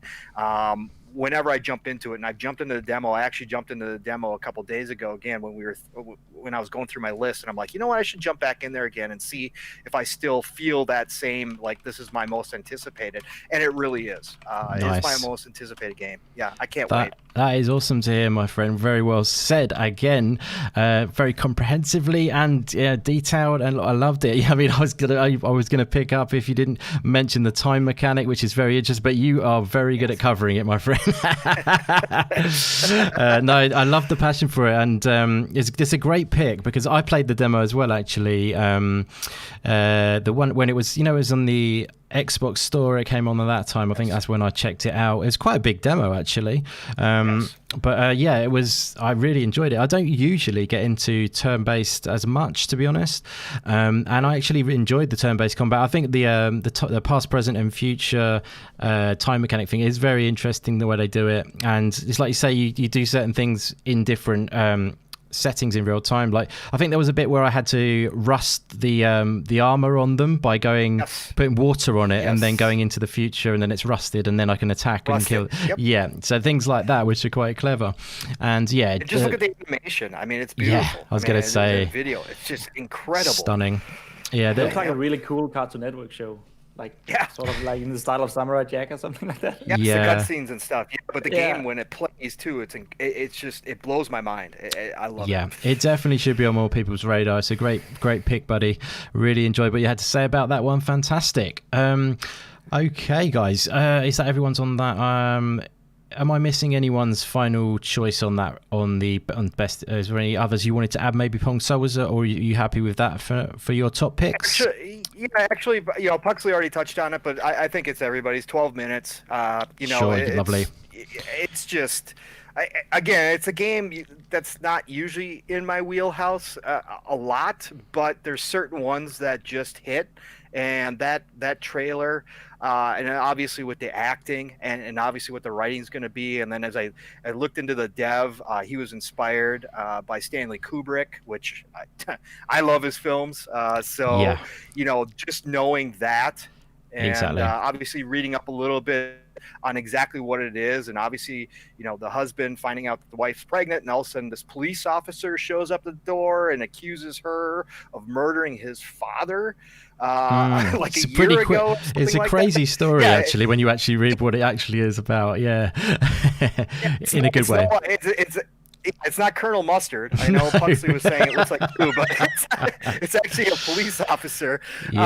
Just hearing that story and then finding out that it's going to be 12 minutes of real time that you have to work through and try to discover what's happening, and it's not going to be supposedly it's not limited to just that one room. You do actually have a couple other rooms within the apartment. So, that's right. Yeah. And the thing about 12 minutes, sorry to cut you off. Just wanted to mention the thing about it is it's got they're not doing so many sort of HUD elements. They're doing more visual cues. Like for example, when something's happening in the apartment, there's a bit where the ambulance is outside, and that's sort of used as a visual cue to sort of like know when you've got to do something. So they're trying to keep it sort of as like cinematic and HUDless, if you see what I mean. So it keeps you in the experience, which I think is a really cool thing as well. Sorry to cut you off. No, that's okay. No, like you said, I think it's going to engage a lot of your sensory ability too. So you're going to have to pay attention, which I love that. Like that's one of the big things with indie games for me is I play a lot of constant action games. So a lot of times when I play an indie game, I want to be relaxed. And so I sit down, and even though it might be tense, it's not tense to me if my brain is working. And so that's the type of game that I really like to get into. So looks fascinating to me. Definitely. It looks really, really fantastic. Really looking forward to it. I think I might just skip myself for any of my picks because you've done a great job and we've got the sake of time. Maybe I'll just throw one out there potentially. Yeah, I'll just do a quick one if that's all right, guys. For one of my picks, sure. I mean, I'll reveal right now that my most anticipated game is Hollow Knight Silksong for definite, and I think that was the same for a lot of you guys.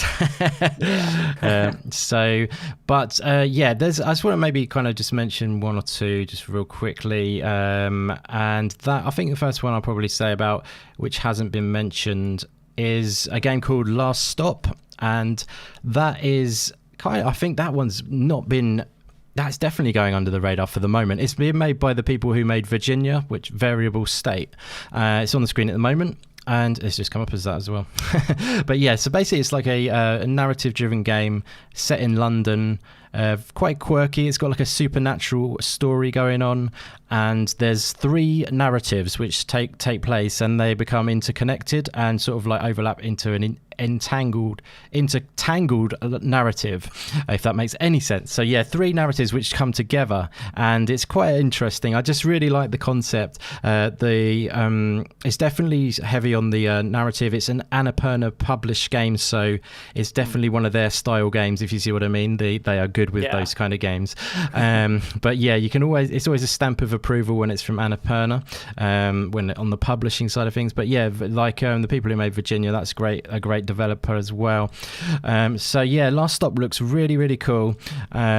It's supposed to be coming this year. I think it was kind of like one of those games which are alongside 12 Minutes. So this one, 12 Minutes and The Artful Escape, they're kind of grouped together because they're all coming from Annapurna. And there was a tweet at the end of last year which said they're not coming 2020, where it was a couple of months to go, and they were coming in 2021, and they're entering the polishing stages. So all 3 of those games are potentially going to be hopefully they might come, say, middle of this year or maybe even sooner. You never know. But yeah, so Last Stop I think looks really, really cool. Definitely check it out. The voice acting's superb. It's quirky, and I love the London setting. It's very real London, if you know what I mean. It's kind of like it's not like a glorified London. It's kind of like I say, quirky and different. But the interconnected narrative is very interesting, that element. But yeah, definitely wanted to shout that one out. So check out Last Stop. Give them a follow on Twitter as well. They are, like I say, Variable State. But yeah, one other I'll just quickly I'll mention, which is, say, a hidden gem. I'll jump straight into that, and that is Anew the Distant Light, which some people might have heard me talk about before, but it's a Metroidvania game, and everyone knows probably that I love my Metroidvanias. I love Hollow Knight, I love Ori, and so many others which are in that realm. I love Metroidvanias in general, but this one is really cool. I've played the demo of this. I did a stream of the demo on the channel if you wanted to check that out. But it's essentially a sci-fi Metroidvania. You kind of play as a child who's been sort of sent off into space, from what I can gather, and you, at the start of the game, you're escape a pod, and there's another pod that's been broken away, and someone has escaped from that pod, and essentially you're like, okay, so who's this other guy? It's a complete mystery. Metroidvania style where it's kind of like, you know, you're learning as you go. But I just think this looks really interesting. They are saying it's going to be about 30 to 40 hours of gameplay, I believe, so quite a big game.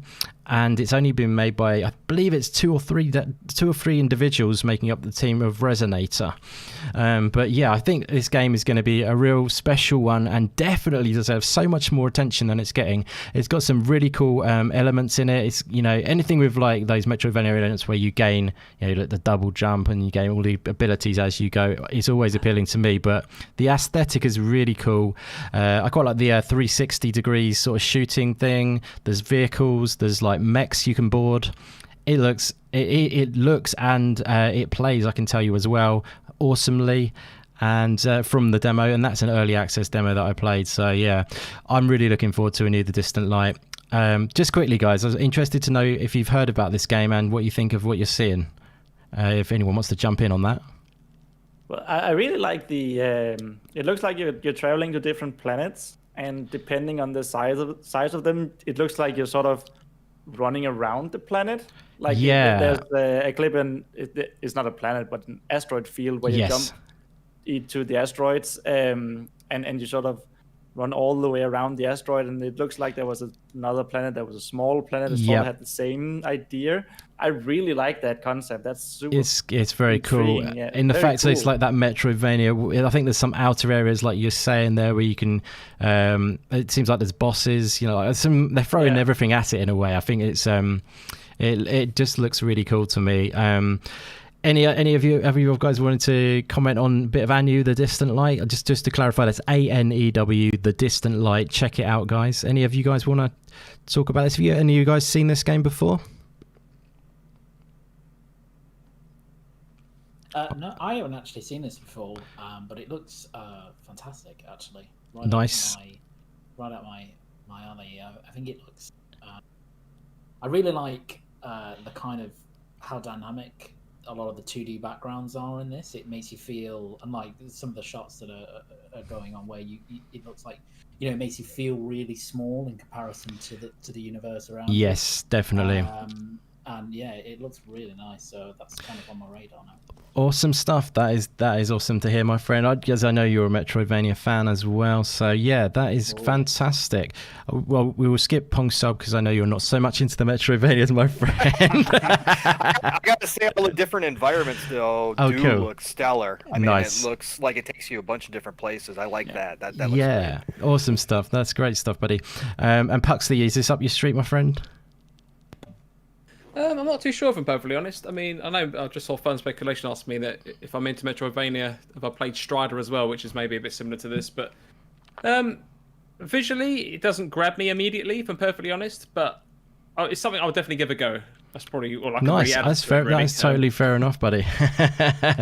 Yeah, cool. I mean, for me, I don't usually go in for much sci-fi action, but this one really, it floats my boat. It's different. It's otherworldly, and I really just love the art style and what they're going for with it. It's very cool.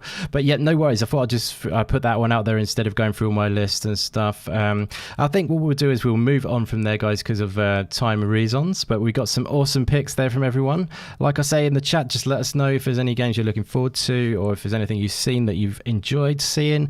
I want to say thank you everyone who's hanging out with us in the chat. If you get a second to share it out, that is always massively appreciated. And slap that like if you would. I would give you a e-beer essentially in the chat. I'll send you over a beer if you would to so there you go, guys. Yes, so guys, we're going to move on from there to our next topic, and I thought that was fantastic. We've checked out some pretty damn cool games in that list, and I loved all of your picks in that. It's and that was only scratching the surface essentially, because there's so many what we're looking forward to. It's going to be a good year, that's for sure. But cool, let's move on, guys. So next up, I think what we might do is dive into the Hollow Knight Silksong action, because I think that would be a fun one to talk about, as we have titled the video that, so we should really get around to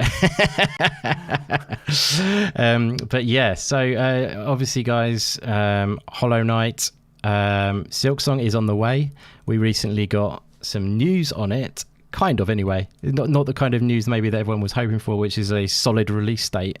But we got some more information, about some of the gameplay elements and stuff like that. We got info, to keep people up to date, to get people up to date on it. Excuse me. Let me just pull up firstly my very bad transitioning work here. So what we're going to do is, like I say, jump into Hollow Knight Silksong now. I'm going to put up the gameplay from the Treehouse, Nintendo Treehouse at E3 2018 or 19, was it? I think it's 19. Yeah. Thank you very much. It's the years have gone weird with all this like COVID malarkey. Yeah. You know what I mean? So yeah, we're going to check that out as we do it.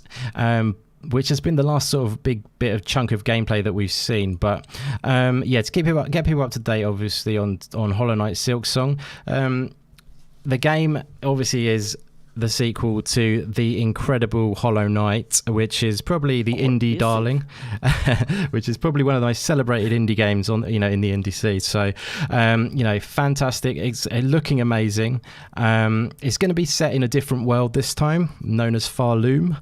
So it's a whole new world which is for us to explore, which is fantastic. And instead of descending, which is kind of the sort of emphasis of the last game, is to descend into the depths of the game, downward. And this game we are going to be ascending sort of to the top as a twist, and sort of seeking out the place known as the Citadel, which is kind of like there'll be sort of like some sort of like epic citadel at the top, and I imagine that'll probably be an intense level, I don't know, at the end or something like that. But yeah, depending on how it works, 'cause it might not work like that with Metroidvania. So, but yeah, it's going to be an ascending twist to the game this time, which is interesting. That's actually really cool. I didn't think of that, but yeah, it's sort of twisting it on its head, which is interesting.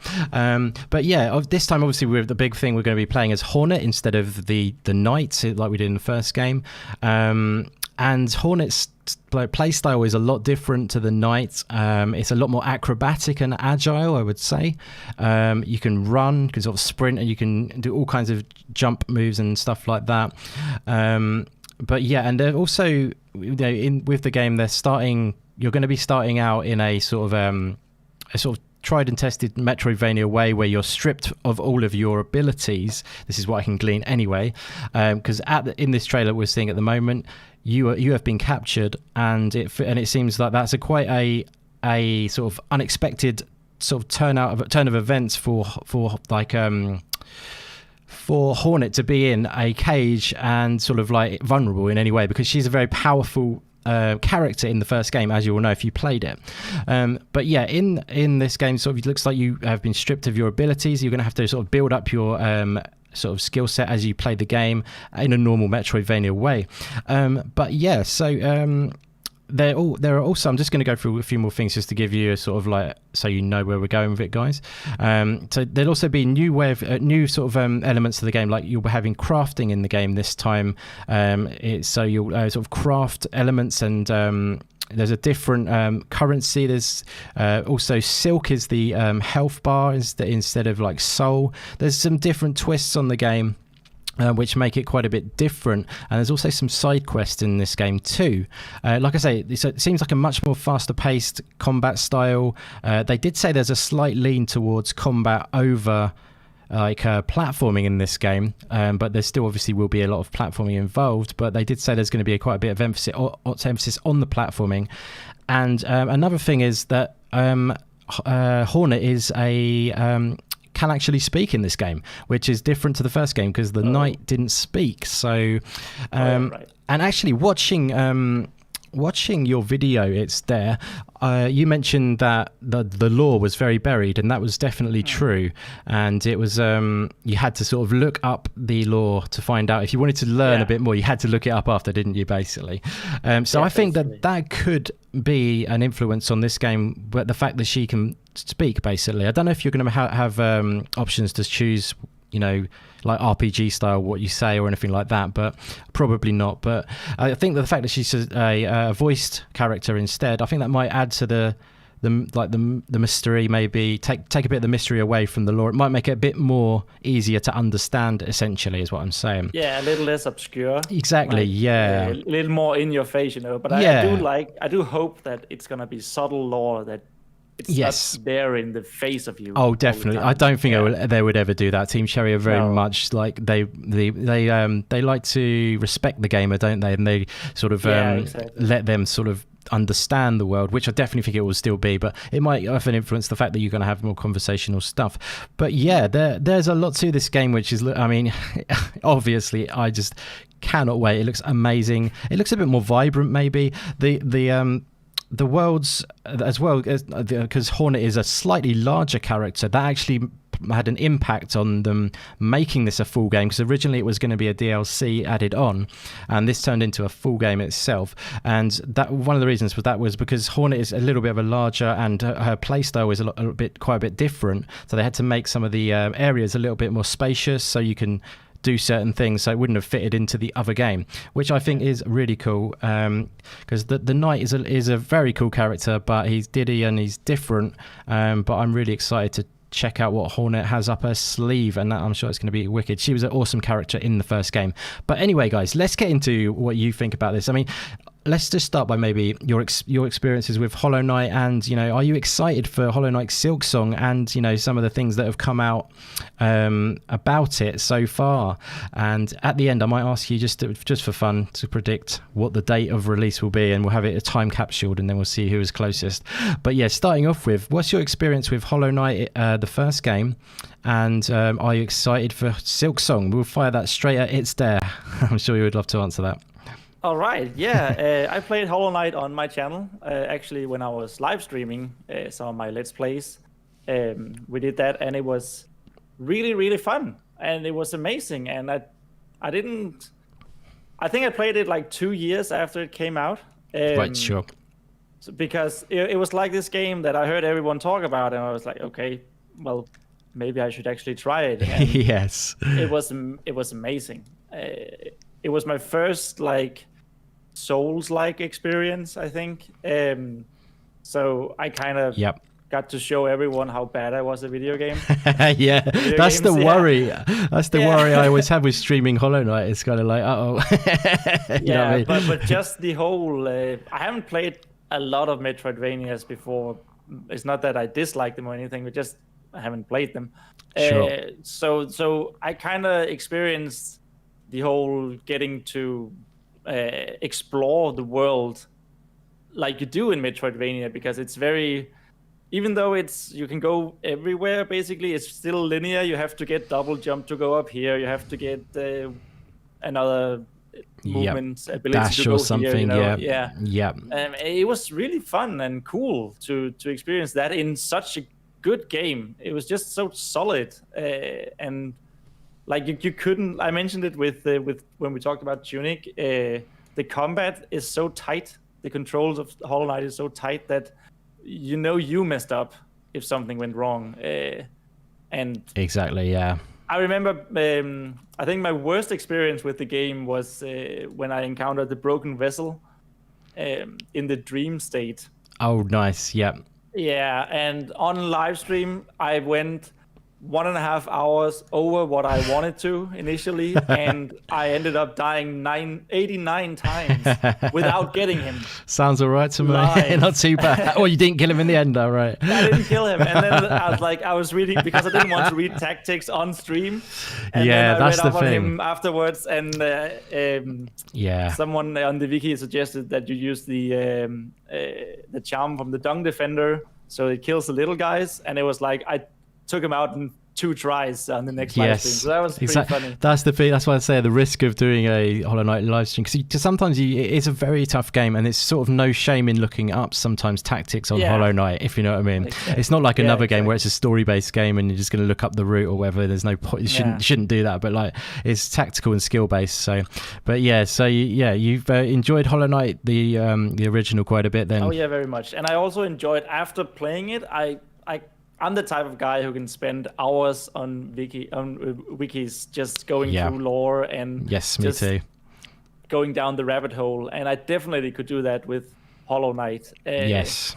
That is what I love about it. It's got that, you know, you can immerse yourself. You can find out so much more about it. The lore is there to be discovered. And I love that. But it is maybe a bit too obscure. I mean, I feel like it's a detriment to it because I was watching the game theorists on his video on Hollow Knight, on the lore of Hollow Knight, and he has some really interesting theories. But some of the evidence that he's giving, I'm like, how on earth did you think of that when you saw that stone down in the bottom left corner? I mean, I mean, it's very convincing when he says it, but I don't know how you would.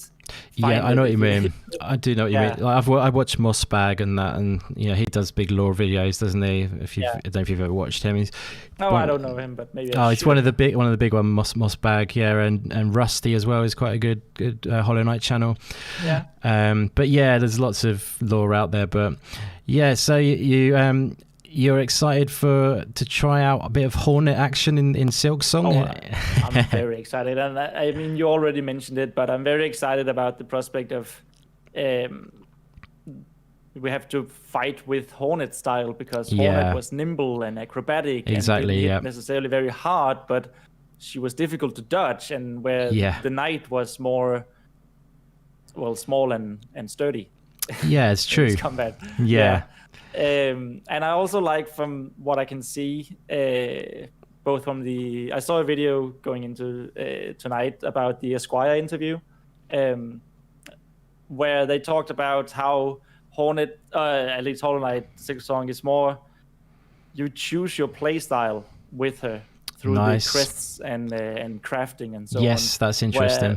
And that's really interesting. Yeah, in Hollow Knight, it was very much, you either picked charms to do soul combat or pick charms to do magic melee combat, and even if you picked soul combat, you still have to you could even I mean I tended to pick the like combat style more than the magic I tended to, but definitely. I mean the soul combat was much more in the background. I felt like I never got comfortable doing anything but healing myself. I know what you mean. Soul. But maybe that's just because I panicked and well, you know, you do. That's the good thing about it as well. It gives you that variety. If you want to do different charm loadouts, you can you know, do things your way, which is cool. But that sounds like they're pushing that even further with the new game Silksong.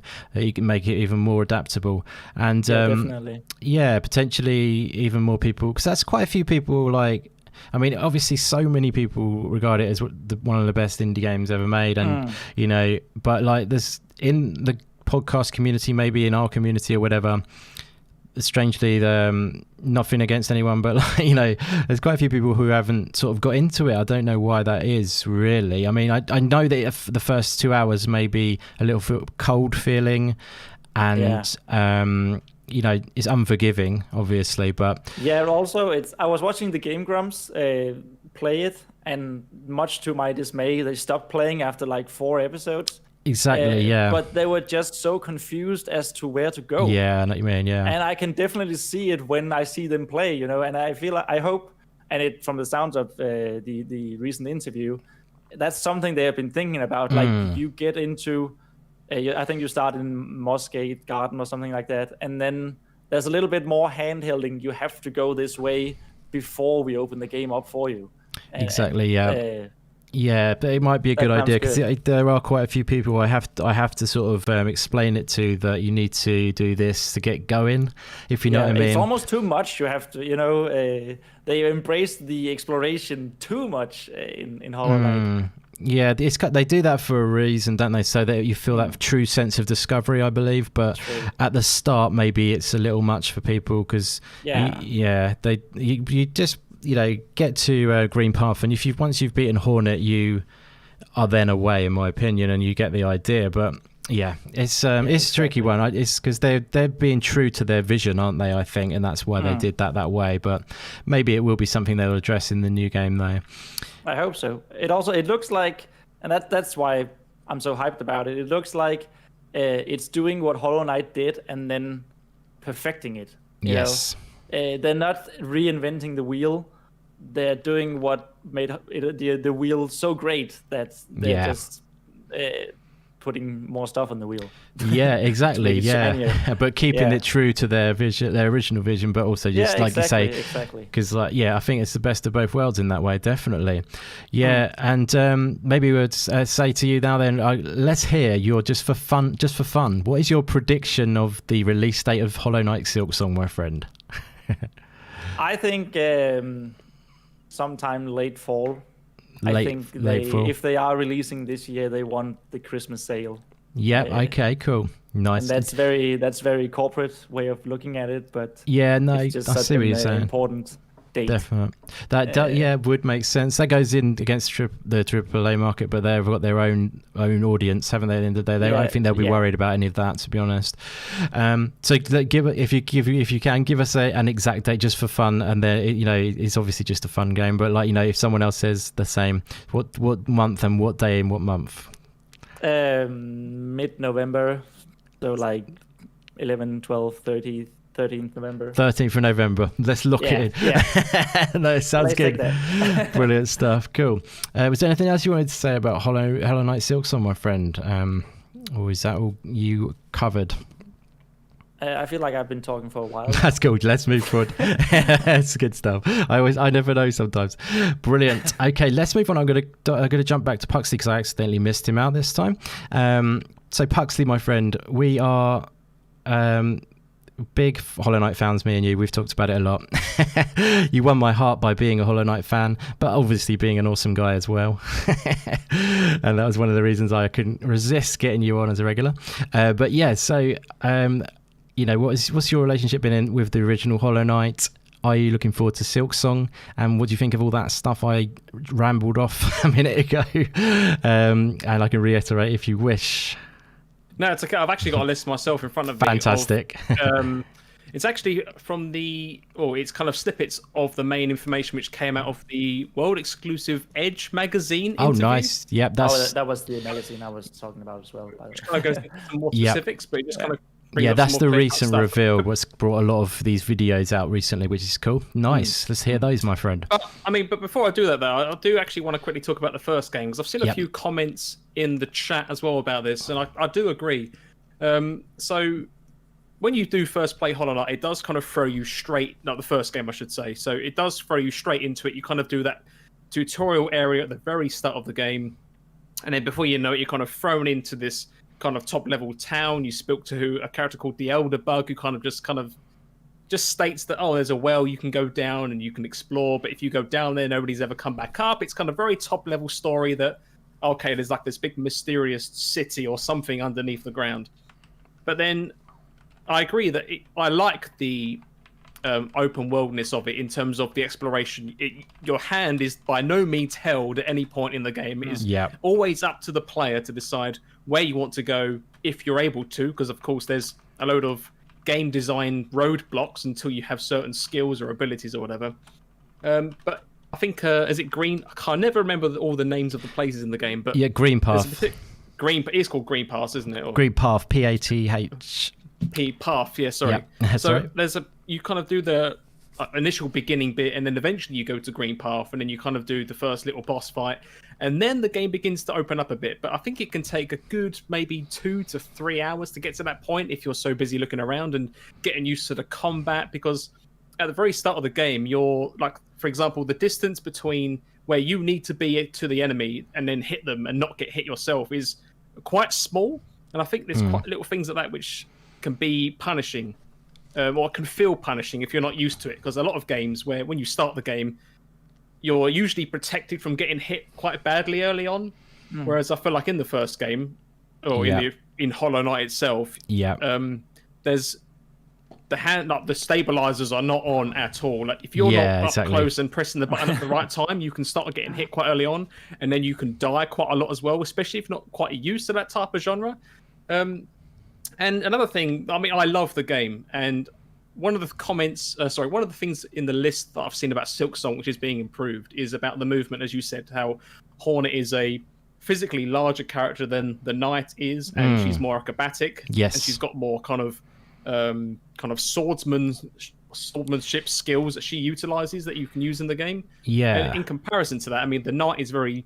When you look at the gameplay that you're showing, and it's quite acrobatic, you can jump about, you're sprinting. I mean, you did have a sprint in the first game, which was good, but it wasn't that much quicker to the point you might as well just dash everywhere once you unlock that ability. Do you mean the charm or do you mean the dash? Sorry.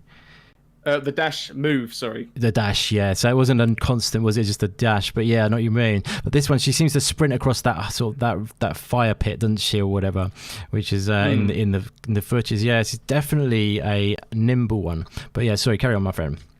That's all right. So in a way, I love the movement, but I can definitely see, like when I'm looking at the list here, I think, oh man, that's actually a good addition. So for example, and we've actually seen it in this clip that you've got as well, in that it's like grappling, for example. So if you're near a ledge and you're not quite on it, like Hornet will now grapple onto the platform, for example. Whereas obviously in the first game, if you just miss, tough, you're going to fall down. You need to get back up again, whatever else. So it's those kind of smaller additions that I'm reading on this list of things as well. And it's, so it also says here that you can actually cancel out of mounting animations to gain height faster. Yes. So you haven't got to constantly wait to grapple onto each of the ledges and things like that. Nice, yeah. So it definitely. I mean, I've also read as well about the more basic enemies of in Hollow Knight. So again, the ones I was just talking about, the more basic ones who they might kill you early on because you haven't quite got the timing down yet for when you should attack people. Again, as I'm watching it now, like the little worm things which are crawling and flying around. Yep. The first game, I read in the interview that they were actually programmed to be simple because they're just meant to be simple bug characters. They just go left and right. They have I think the most basic of chase logic in them. But outside of that, they're pretty they don't do anything else. Yeah. And apparently, to get around that in this new game, they've actually stated that even the more basic enemies are going to have more complex behaviors, such as chasing you and trying to avoid you as well, which I found interesting. Nice. Yeah, that is interesting. It also sounds like. To me, I mean, Hollow Knight is I think beloved because of how difficult it is, as well as how great it is to play. And it feels good to play. That's the thing. Yes, I think it does. We said earlier on that when you die or when you take hits, by no means does it ever feel unfair. It does feel like you're the one that cocked something up. You're the one that missed the timing. Therefore, you've been punished for it. But it feels like it's always your own responsibility and your own fault. But that feels good because it always feels that you have that control. It never feels like the game has stolen anything from you. Yeah. And so I have no doubt that they'll pull it off in making you feel that way as well. But with the extra mechanics of the mobility and the more kind of long range attacks you have in this game now as well. I just kind of feel it's going to. I really hope it lives up to what it wants to be. I feel comfortable that it will do, but you never know. I've got a lot of confidence in it. I think that's going to be amazing. They were saying they are literally machines. They've got so much creativity flowing out of them, Team Cherry. I think it's just like they said. There's like 100 or something different benches this time, which have got different designs on each of them or something. It's like I read as well. Like, are you for real? Like, wow. It's like nothing's copy and paste. The world is. Yeah, that does say. It's like 100 different because the benches, for those who aren't aware of the game, are basically your save points in the game. Yeah, that is how you save and update the map, for example. Exactly. I think the first game must have had maybe 30-ish max. I want to think of my head. Yeah, I think it might have been 50 maybe, but they weren't all unique or anything like that sort of thing. I think it was. Was it 50? Almost double the amount, and they're more unique, and they've got all these extra kind of parts with them. I think it's fantastic. Yeah, it's crazy. Another thing, and not to ramble on forever. By the way, go ahead, my friend. So with the first game, there was also elements of, again, you said before that. There is lore behind the world of Hollow Knight in the first game, and there are all these different characters, and they're all kind of involved in its history in some way, but you have to kind of fish that out. And equally to that, there's also there are a lot of optional areas you can go to in the first game, which you don't ever have to go to, but it opens up what the game's about, and you kind of learn more about what the world is. But at the same time, there's no real kind of quest markers for it, or real, there's no side quest system. But from what I've read as well, apparently this game is going to have some sort of proper side quest mechanic involved in it as well, which I find a lot really exciting. That's really cool, definitely. Not only now because I can go to optional areas and know there's probably something there, but knowing that this is actually being tracked and it's actually part of the game, I can't help but feel it's also going to release more of the story of what this new location's about. I agree, definitely. Yeah, I think that would definitely play a factor in giving you more about the story. But yeah, I just there's like little crafting elements as well. There's like I say, side quests which are actual side quests, which is cool. I mean, like people watching this might think, well, that's not that big deal, but it does add a lot. I mean, and you know, the game's already so huge anyway that it brings in new elements and like I don't know, the settings just looks so diverse and beautiful, and it's slightly more vibrant potentially than the first game. I'm not too sure if anyone will agree with that. But yeah, sorry, carry on, my friend. I've cut you off accidentally. No, you're perfectly fine. But I agree with what you said there, because I think even though there's a few more team members now on this sequel, I still think it's mainly 3 or 4 people which are really making the game. Yeah, it's definitely like 1 or 2 coders. I think they maybe had an extra coder. I think they got one extra coder. Yeah, it's Ari Gibson and William. I can't remember his surname. Of the 2 Team Cherry bases, and then you've got I think they had 1 additional coder, and then they've got 1 marketing guy who doesn't do anything on the actual game. He just does marketing.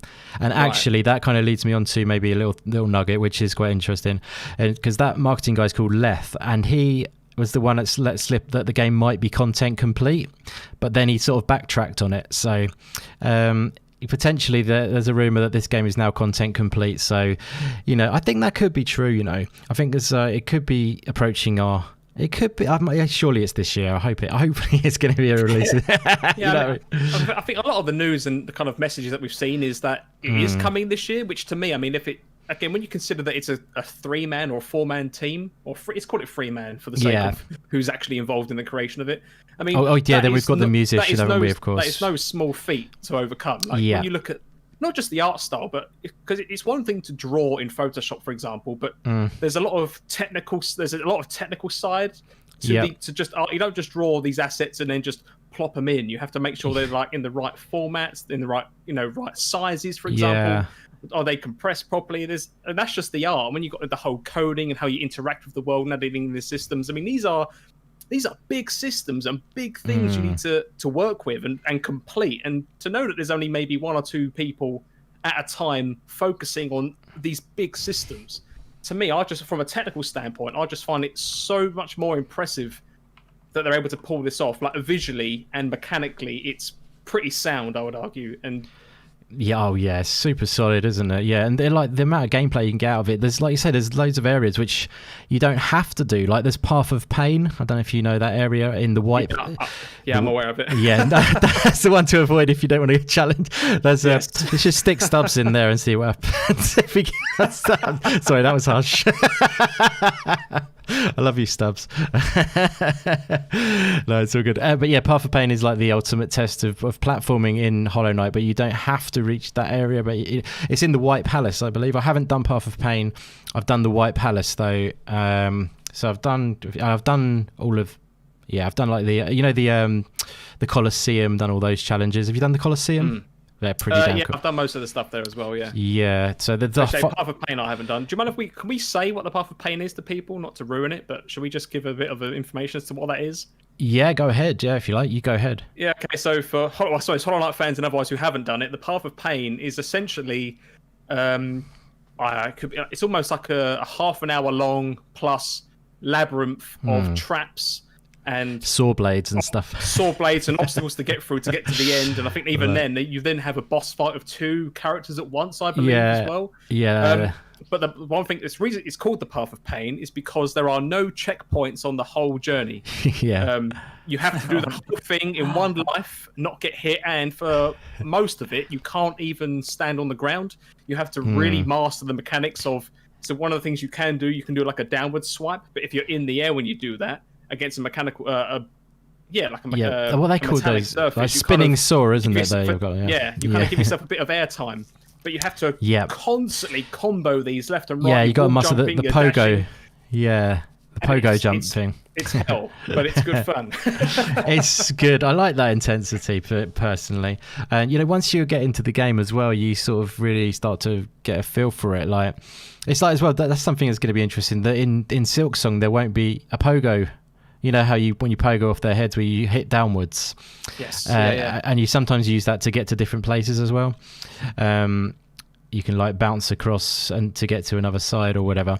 But yeah, I don't think, because what Hornet has is jump, and then if you tack downwards, she sort of does a sort of like spear downwards attack kind of thing, which is slightly different. But similar obviously, to the first game in a way, you kind of saw that when you see her a few times, I think, don't you? So it's almost like they've molded it a bit more to actually fit a player mechanic, which I think is really cool. Yeah, like just that bit there when she sprints and jumps all the way across, it looks beautiful.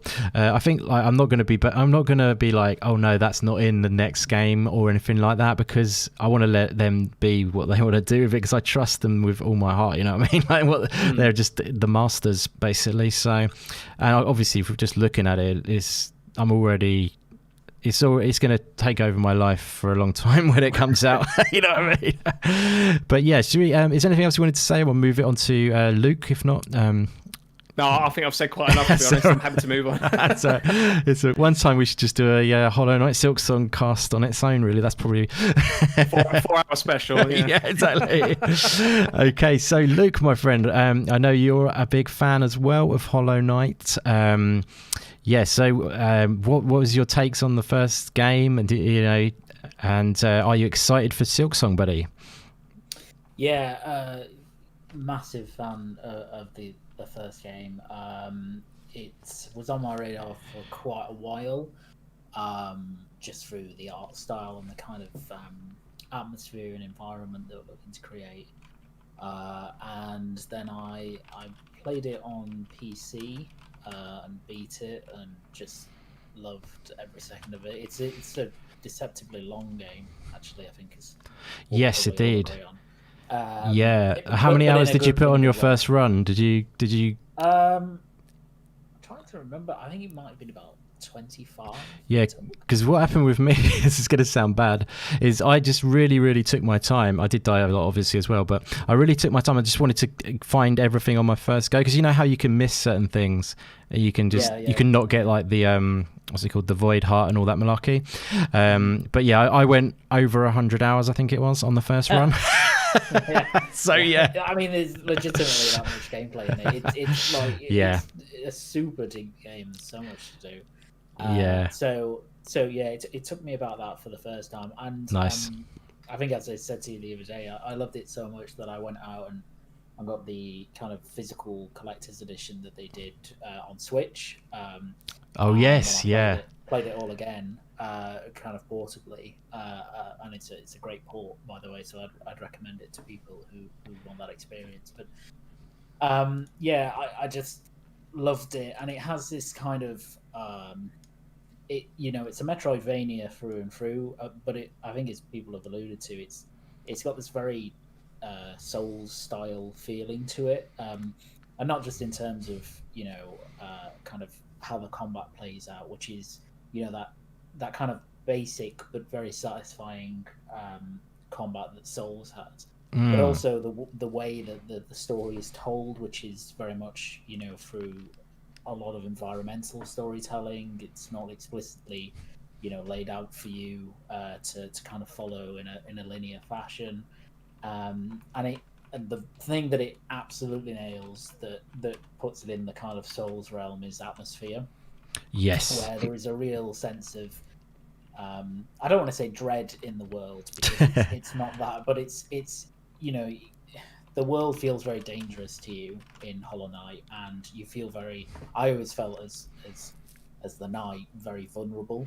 And that's something that Souls games do really well, and what this game does really well is that everything feels like a bit insurmountable, but not so insurmountable that you can't go and attempt it, and you feel a great sense of achievement when you're actually down a boss or get through a particularly tricky area. So it's brilliant at that. And then in terms of Silksong, I mean, just really can't wait for it. I think it's going to take everything that the first game did really well, and I suspect build on it quite heavily. And I think the thing that I like about Silksong, from what I've seen, is that, and this is again being touched on, so I won't go too in depth, but as Hornet, I think the game's going to feel a little different, not just in terms of moveset, etc., and combat. But I think Hornet you'll probably feel more powerful in Silksong. You'll feel more dominant in that world than you do as Hollow Knight. And I think that was a deliberate choice. I think so. Not kind of rehash, his kind of little knight, and you've got all these odds, and in the first game especially, Hornet feels like this kind of monster, this champion, compared to the knight. So I think I'm looking forward to that kind of mix-up in terms of how the gameplay's going to unfold. Definitely a great point there. Yeah. She's like a trained assassin almost, isn't she, in the first game, kind of thing? Yeah. So. Exactly. And she, Hornet's such a cool character. Yeah.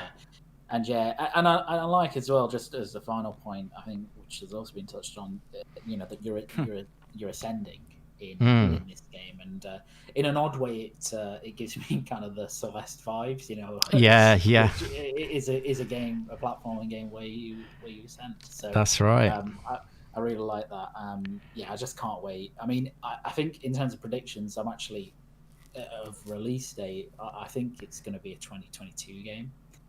Really? I've got that kind of feeling. That I think for a couple of reasons, that like Team Cherry, they're only quite small, and this is really ambitious for them. It's going to be a huge game.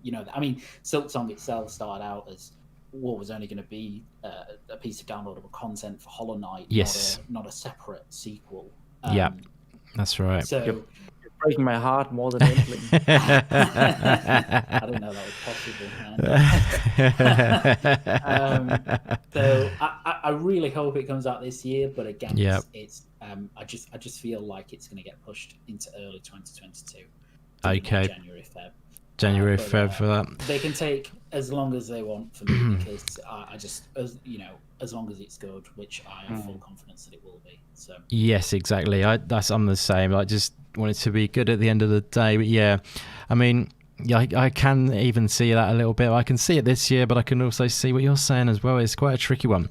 So you're looking forward to the whole new sort of take on things. With Hornet being such a great character, in my opinion.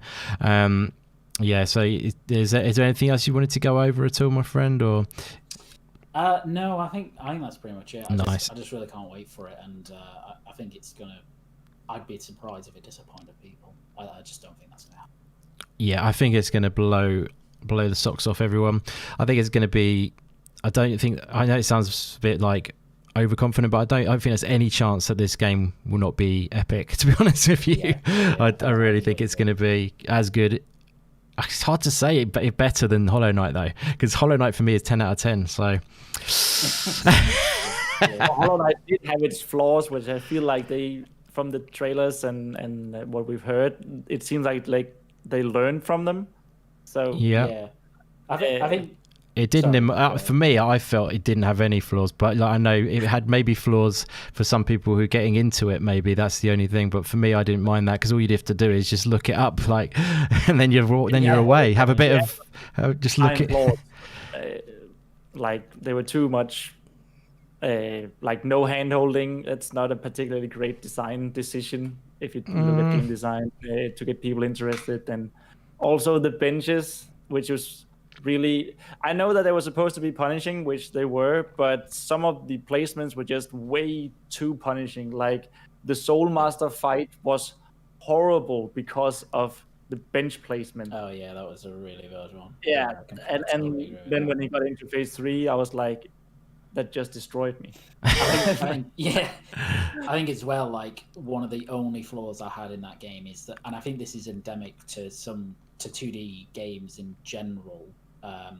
But the Hollow Knight, like a lot of other games, has what are essentially invincibility frames where your character can't be hit or damaged. And in 3D games, it's really easy a lot of the time to judge where they are. And in Hollow Knight, I think at some boss fights, I really struggle to judge that very well, and it makes it.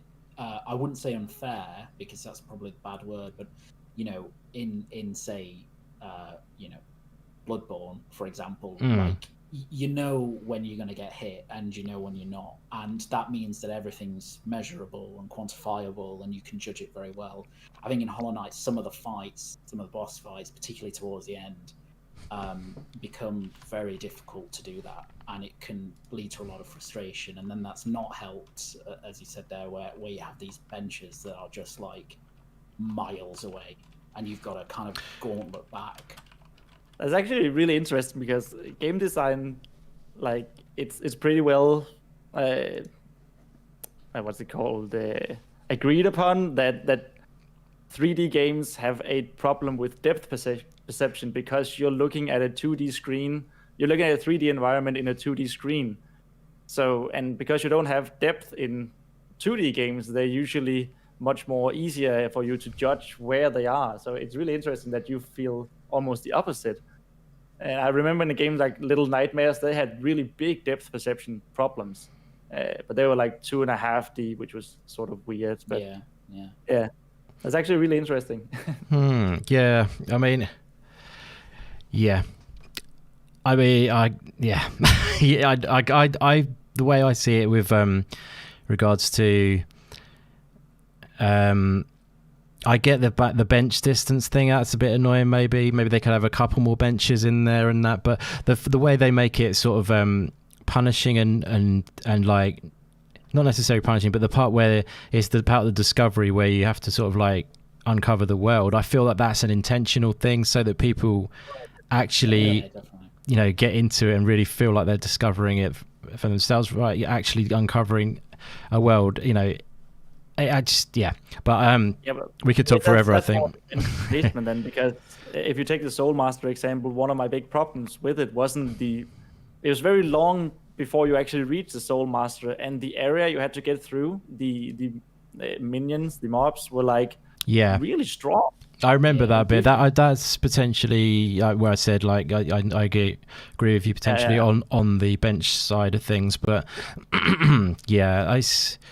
They should be sparse, and that's also it's a hard balance. Area, and you immediately need a bench because then you get your map, you get your sense of discovery and urgency to get a bench. I do remember myself having to go through that every time when I had to retry on that boss. I do remember that myself actually. And there was two routes you can take, wasn't there? You could go on the outside or you go straight up. I was like, a couple of times I died on the way up there and stuff. It's like, oh my god. And one way, and I hated it. But yeah. And I was like, no, I defeated you. Definitely. Well, so 2022 for Luke then, I think. Well, okay, that's I do understand the 3 point and great points as well, Luke, as well. I really enjoyed hearing that. I think we missed getting Puxley's prediction. What was your prediction on the release date, buddy? I don't think it'll be 2022. I would like to believe it. At least it's this year. But I do think it'll be later in the year. In terms of a specific date, I'm going to say 21st of September. Nice. Nearly my birthday then. Oh, isn't it? Good birthday present. If it's true, yeah, that'll be a good one, wouldn't it? That'll be the best. 23rd is mine. So, but yeah, 21st. That's quite a good date as well. Yeah, nice. So, and Pong Soul. Let's come to you, buddy. I don't know whether I don't think you said you've played the first Hollow Knight. Would you be tempted to dive into Silksong? Is it grabbing you? Would it? Is it doing enough to grab your attention to pull you in and give it a shot? Or maybe check out Hollow Knight before Silksong.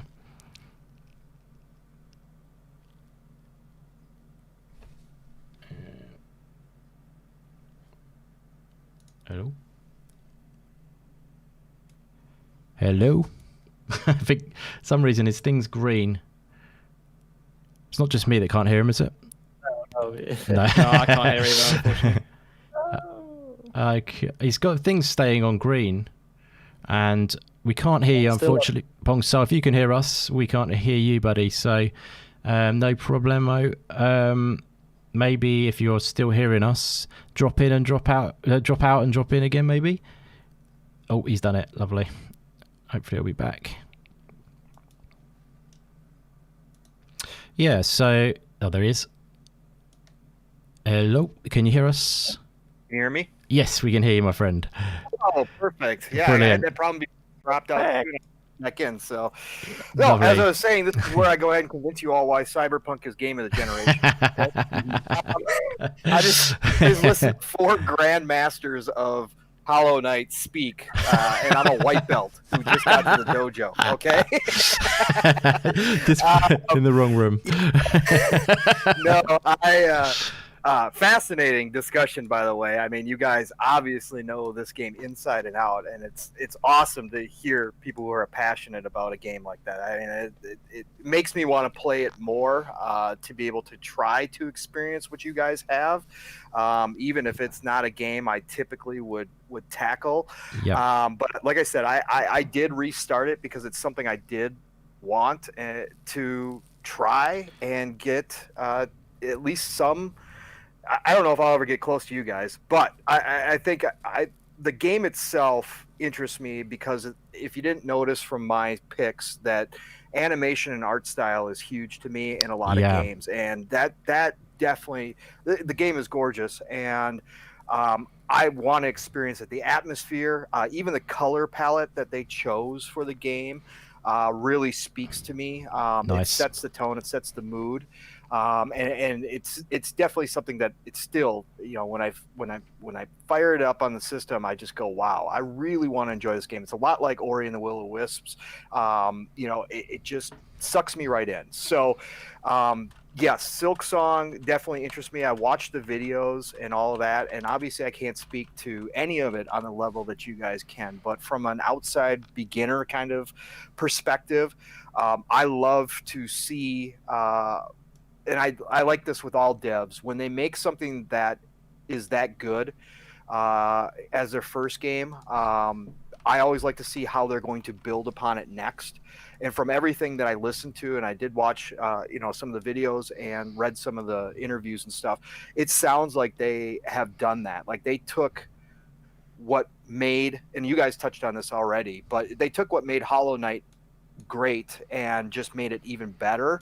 And I can say from what I've played, as many of you spoke on, the controls are extremely tight. And in a game like this, that is so important, and probably what made this game rise to the top of the heap of these style of games. So I see that as continuing, and I think I read they've got 150 new enemies. Yes, that's right. So, and Rising, I think. That's just crazy to me, because even from the enemies I've seen, again, the animation is what does it for me. Yeah. They are so unique, and they are so spectacular in how they look. I love that cartoony feel. I think it plays well, and so I can't wait to see. I want to see them all. I don't know if I'm ever going to see them all, but I want to. I love that, bro. and the different mechanics that they've introduced with Hornet. Who knows? I'm giving Hollow Knight another try, and I'm going to try to get through it, or I'm going to try to at least get to a point where I feel good about it. Yeah. But who knows? Hornet might speak to me more than the Knight does, right? So I might try Silksong, and all of a sudden it's like, oh, well, I really like how she moves. I really like her attacks. I really like the crafting aspect that they've brought in. Yep. It might just appeal to me more, and I might get sucked into to Silksong and actually, become like you guys. And love it to the extreme, Love it. I'm definitely gonna give it a try. Oh, that's great. I actually only played the main story to the first ending, and then I didn't play it anymore. But that's the other thing is other ending. It's 4 endings, isn't there? So there's so much to it. Yeah. I never tried all of the DLCs. Yeah, and I feel like I should, but. The other thing as well, just simplicity, is the fact that it's so damn cheap for what you get, isn't it? Yeah. It's like, it's crazy. On Steam, it's $10.99 in the UK. I think that's $14.99 in the US. And this game is huge. Just for that factor, it should be applauded. You know what I mean? Obviously, I would pay $60 for it, or whatever I would pay for it. Really. That's the thing about indie games. Many of them are almost too cheap. For what you're getting, like if you look at some AAA titles, and they're like 60, 70 plus, and That's another topic. That's a good topic. I might note that one down. We'll have to do that one. Pricing on indie games. That'll be good. Excellent, guys. I'm going to quickly, if you don't mind, just do one last topic, and we're going to keep it a little bit more concise, if you don't mind. Apologies, we're going a little bit slower again. Seems to be a trend. Cutting down the topics next time, I promise. Last topic we're going to do, though, guys, if that's okay. Actually, let's just get Pong Soul's prediction, because it'd be funny if he won this. What was your prediction for Silksong release, buddy? My prediction is this feels like a holiday 2021 game. So I am going to say it comes out specifically, let's say, I don't have a calendar in front of me, so release dates, but I'll say December 2021. December 2021. Okay, lovely, buddy. Yep. I'm going to say, optimistically, June 2021. June 14th or something like that. I feel like if it's this year, it's either in the summer or at the holiday period. Yeah. Yeah. Although they have got an affinity with Valentine's Day, they released news on Valentine's Day, didn't they? So, and they released the original game around that time, I think. Oh. So, I wouldn't mind. Watch out for Valentine's Day, boys. Anyways, be my Valentine, Hollow Knight Silksong. Good stuff, guys. Is that okay? We'll just do this last topic real quick, and it's going to be what's it going to be? I should have already looked before I said that. So what we're just going to do is address this last topic, which I think is quite a fun one just to finish up on, and then we'll get out of here. But what we're going to talk about is why are indie games becoming more popular? Why we believe so.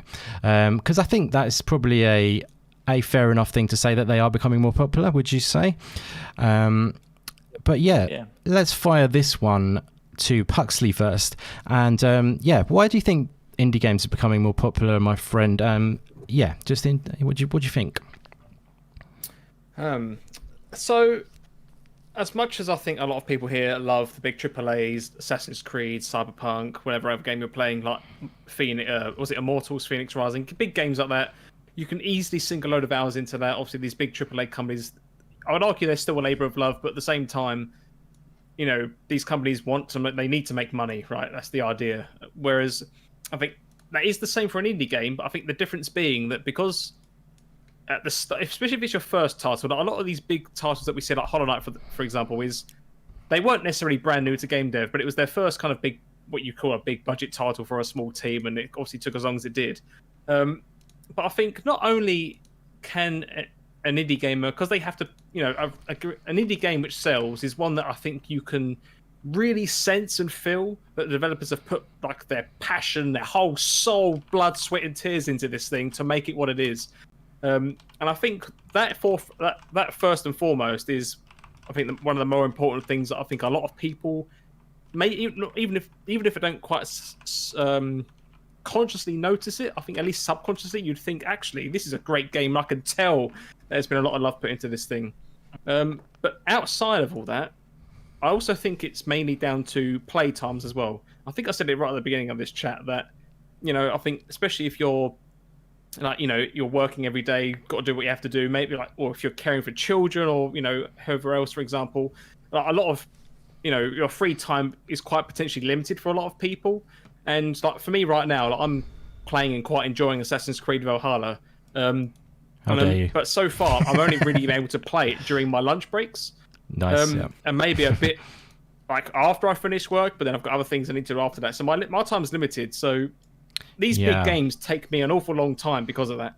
But sometimes, I think, as all of the panel have said various points throughout this show, that sometimes you just want to load a game up, maybe play one level or two, whatever you have time for, and just relax with it, rather than having to constantly then get into the frame of mind of, oh, what quest was I doing? How far in am I? What have I got? What do I need to do? Do you know what I mean? I can manage that. I'm not saying I can't, but I think there's a lot of people out there who probably not struggle, but just don't have the time to want to care about all of that stuff.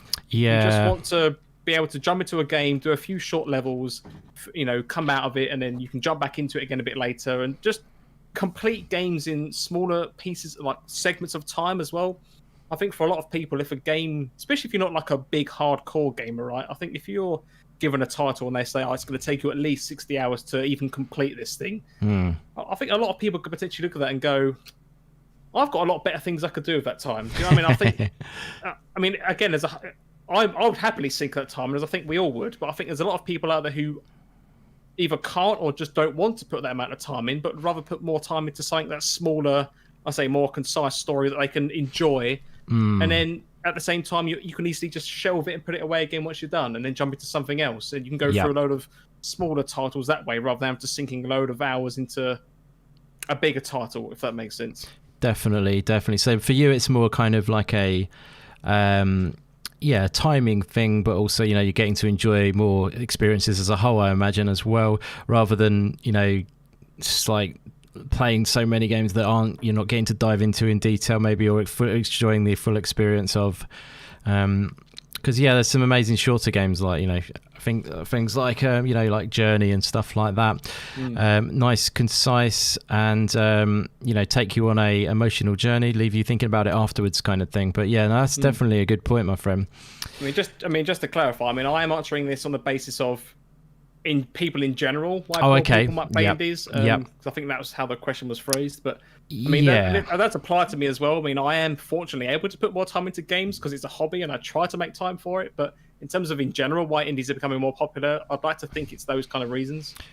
So you think it's sorry, I did deter that sort of towards you a little bit. It is more of a general thing. So you think that's as a whole, that's why more people, because people have got limited time these days, haven't they? And that's a good way to get into more games, isn't it? And be able to play those shorter experiences.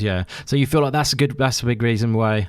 And would that be a reason that you consider yourself to play more indies as well, or is it more of the other reasons for it for yourself? No, it's not the only reason. The main thing that got me into indies is because I wanted to get into game development myself. Nice. And it was almost a form of research for me to just because there's obviously the bigger main titles who hit mainstream, like Hollow Knight and Journey, and like even far back as like Super Meat Boy, for example, and those kind of titles that kind of got bigger. And it was almost, I was discovering these games and playing them and just kind of seeing what could be popular and what a small team or what one person can do. So I kind of came at it from that angle, and then quite unique for you then.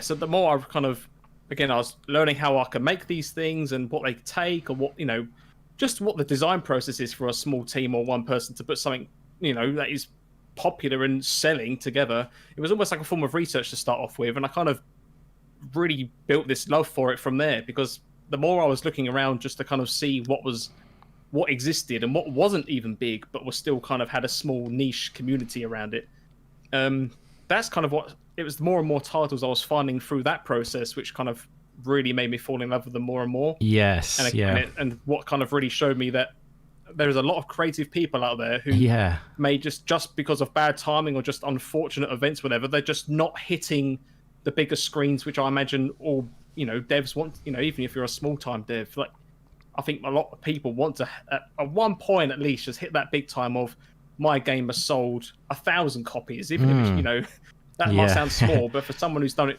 it for their first time, that's a massive milestone. Exactly, that is. Even one copy is a bit of a milestone, I would argue. Yeah, exactly. Sold something for money. Exactly. So if you're selling thousands, if not millions, like a game like Hollow Knight, then exactly, it's fantastic. So I think there's that kind of reason that got me into it personally. Yeah, so you got you, and then you were enjoying the fact that the creativity was there, and the inspiration, I'd imagine, as well, for you, a big factor. Yes, definitely. And I take games like Hollow. As much as we talk about how much we love the game, we joke about it, but I do genuinely see it as a big kind of pool of inspiration, because I try to do I'm no artist, I put it out there, but I do have a drawing tablet myself, and I do try to do some hand-drawn art and like follow a cartoony style, like with thick black outlines and that kind of thing. Sounds mainly great. Because you can draw something that looks quite good, yet it's quite simple to do. Yes, indeed. So it almost feels like cheating, but when you look at if you was just to look at Hornet, for example, or the Knight from Hollow Knight as a character on its own, and you kind of broke down the colors and how it's actually put together, it's literally about 2 or 3 different colors and then just a bit of clever shading here and there. But outside of that is it. But that put into the game world, which obviously has a lot more artistic skill put into it, it kind of shows how you can put these small pieces together. Yeah, interesting. Something which is a lot of small pieces actually make it look like one massive kind of world and environment, but really it's just made up of a load of small segments, very cleverly stuck together. See, this is what I keep saying. It's time to start that Puxley game dev channel, I believe. I'm still thinking about it. Maybe I'll do it. Maybe at some point when you feel just right. Well, that's very interesting, my friend. I like that very much. Good stuff. Okay, so ItsDair, my friend. Why Sorry, do you... add in? I do have to shoot off now, I'm afraid. So, really no problem, my friend. That's totally fine. Sorry we went on a little bit longer. I've really enjoyed being on the show. Thank you very much. Thank you so much again for being a part of it. You are a legend. You know, it means a lot that you have jumped on for the regular. I will definitely be getting it shorter. I promise I will do less topics next time. It's what I'm working on. It's been a blast. I really enjoyed it. Thank you again to the panel. It's been great speaking to all of you. Luke Steele, I know we've spoken to before. ItsDair. It's been great to speak to you again. And Pong Soul, I've seen you in the community loads of times. It's been great speaking to you in the flesh for the first time. In the flesh. Great to speak to you as well. It was great. Thank you so much, Puxley. It was awesome. Yeah, Puxley, you're awesome, bro. Thank you very much, buddy. And I'll catch you real soon. And but if you want to shout out where they can find you, then definitely do so, buddy. Yeah, sure thing. You can find me on Twitter at PuxleyAR. And I'm mainly reside in Green Pass Gaming Podcast as well, and we've got our first show of 2021 starting tomorrow, so hopefully we'll see you all there as well. Definitely awesome show, Green Pass Gaming Podcast tomorrow, guys. Be sure to check that out, and thank you again for all your awesome takes again, Puxley, and for being a part of this, like I say, on the regular. You are awesome, and take it easy. Sorry I went longer again, I apologize. That's okay. Cool. Enjoyed it. Thank you very much. Catch you soon, bro. Take care, everyone. Bye. Yes, so ItsDair, my friend. What would be your take? So, indie games, I think it's fair to say they are becoming more popular. More people checking them out, which is a fantastic thing for us. And I think yes, I was just going to say, why would you say you think they are becoming more popular? I think it's a mix of things. I don't think there's one big reason, but I wholeheartedly agree with what Puxley said. But I also think it's more of the, I feel like I'm advocating AAA here, but I think it's all more on the business side of things, and the fact that we got more and more publishers with more and more money, so they can market their games more. And I mean, it almost sounds traitor-like to be talking marketing and business in an indie setting, but I do think that marketing matters. Yes, when definitely. You need to go get out and have your game known. And so we got all these cool new indie publishers like Digital Ocean or Annapurna. Devolver Digital, I'm sorry. Hype Train Digital and Tiny Build, Annapurna, Curve Aspire, Digital. There becoming so many that are so good at getting seen. So I think that's a really big factor, and I also feel like just the price of it. $60 can be a lot of money for a lot of people. So it's much easier to do $10 to $20 and get Hollow Knight and 200 hours in that game. It leaves a good impression that you're really getting your money's worth here. So you're probably more likely to try out other titles, I think. Definitely. And then the last reason, I'm trying to be really concise here. No problem, sorry. The last reason is that it's easier than ever to get into development. Like I know in Denmark we focus really hard on, starting to focus really hard on having universities offers classes for game development. And nice. I mean, the government in Denmark is kind of sucky about gaming, but the rest of Denmark is very game oriented. And then you got Unity and Unreal Engine, which are both free. Use, like you can get subscription, you can buy services and all that, but they're free initially, and they're both really great engine for doing different things. Yes. So I feel like it's a mix. It's a mix of all of these kind of things. Because if you get more people making more games, you're more likely to get the successes. You're more likely to get the Hollow Knights, the Limbo, the Inside, the so I definitely feel like, and now that we're getting these successes, I know a Swedish studio like Paradox or Coffee Stain, because of their successes, they're starting to publish and help others make cool games. And it's again in the money side of things, the business side of things. But yeah, that's cool. That's no worries. It's part of the game, yeah, definitely. Yeah, it's part of the game, yeah. So I definitely feel like it's just becoming more mainstream. There's more money in it, and it's easier to get into. I mean, of course, that also, if there's more people making games, it also means it's harder to get noticed. So it's a double-edged sword, but yeah.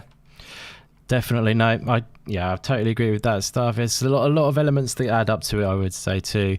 Yeah. But yeah, it's great to see that it is growing, and it's accessible, isn't it? Like you said, that's definitely a big factor.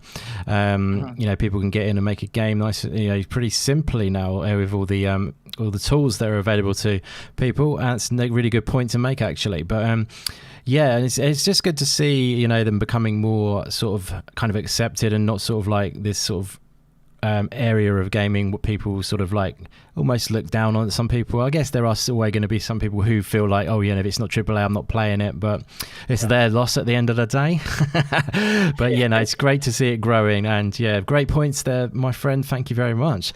So Luke, my friend, what would be your take on why indie games are becoming more popular? I think it's for a few reasons, and I think most of them have been mentioned, but I think in my head, I think the main reasons are that one, over the last 5+ years, I think indie games in terms of budget have become more and more ambitious, and so you see a lot of indie games now that look visually on kind of the AA, AAA level, and I think that helps them stand out quite significantly, or at least be in and amongst the pack of games that people are immediately drawn to, particularly if they're not, kind of connoisseurs of indie games, generally speaking. Yep.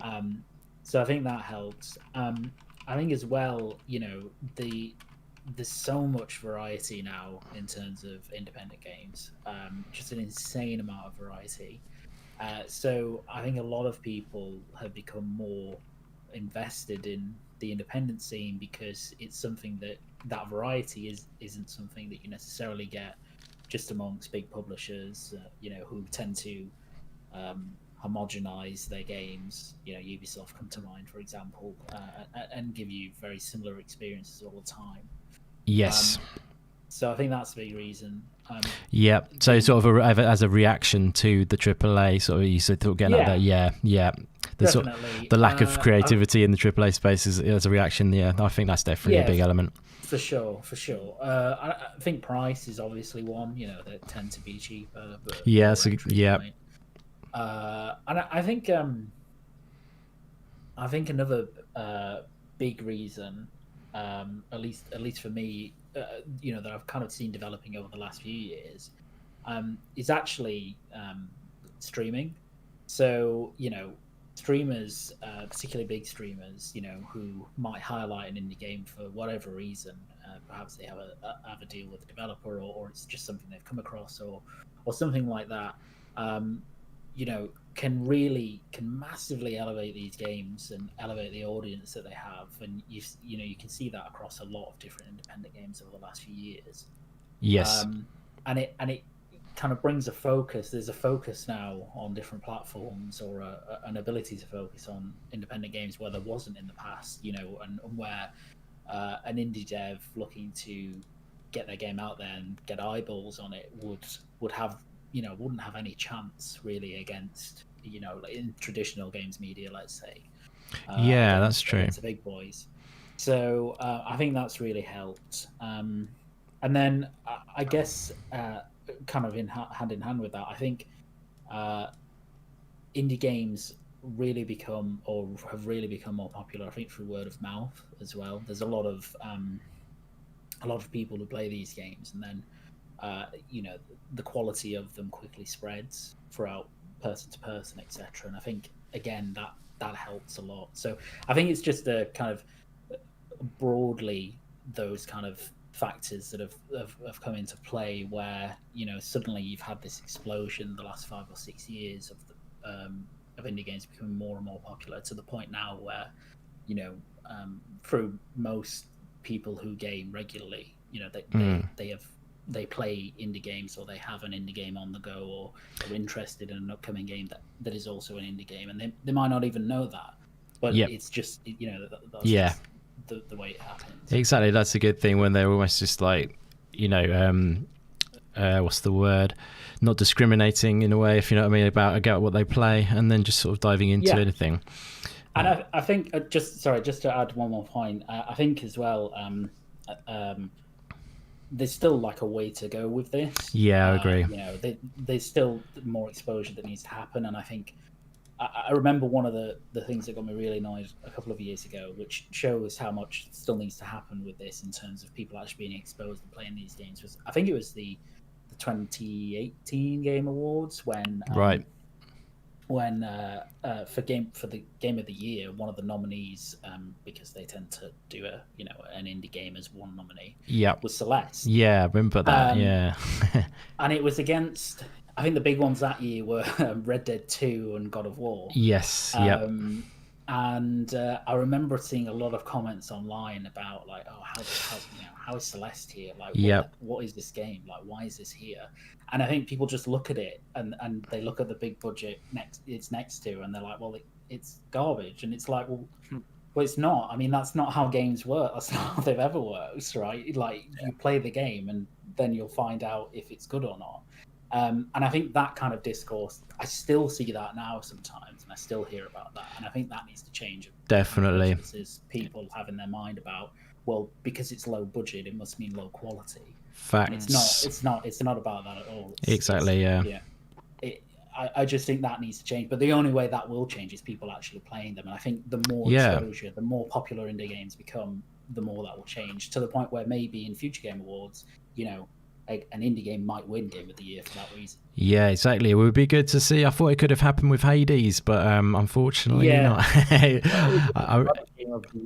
I mean, Hades won the IGN Game of the Year overall game. Which was pretty cool. Kotaku as well, did it? Maybe. Nice. But I mean... Yeah. I wonder how close it was. I imagine it was probably pretty close, because it was highly celebrated. So, but it would be cool to see it win. I wonder if that was, it's probably going to get better and better. But I really like the point there, my friend. Because it does. There is a way to go, and it is always sad when you see like the nominations go up and people just diss things and they don't know about. They haven't even played the game and they're dissing it. How you know what I mean? It's just like exactly. It's like, oh, it's a 2D sprite looking game. Therefore it must be bad. And it's like I don't know how you could come to that. Like play the damn game. Yeah, exactly. It's just... if you play it and you think it's bad, that's fine, but give it a chance. Yeah, exactly. It is silly. That's a great point you brought up there, and all the other stuff too. Great stuff, Luke. And Pong Soul, my friend, definitely interested to hear your point on this one. Just before I do go to you, I just want to quickly shout out Joe from Song of Iron, who's popped into the chat. It is fantastic to see you, buddy. Thank you very much for popping in. Awesome interview earlier with Miles of Windows Central.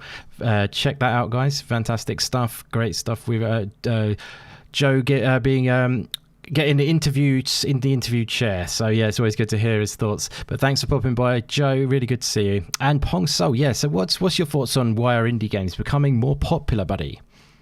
Well, obviously, I don't know how much I can add to everybody. This is a huge topic that probably could have another 3-hour show on. But I would say I look. The old adage, a rising tide lifts all boats, right? As gaming itself has become more mainstream, obviously, when a lot of us started it, it was the nerd, it was the geek, it was the outcast kind of thing to do. And now, as that mindset has changed throughout the decades, and we are at this point, and obviously, this past year.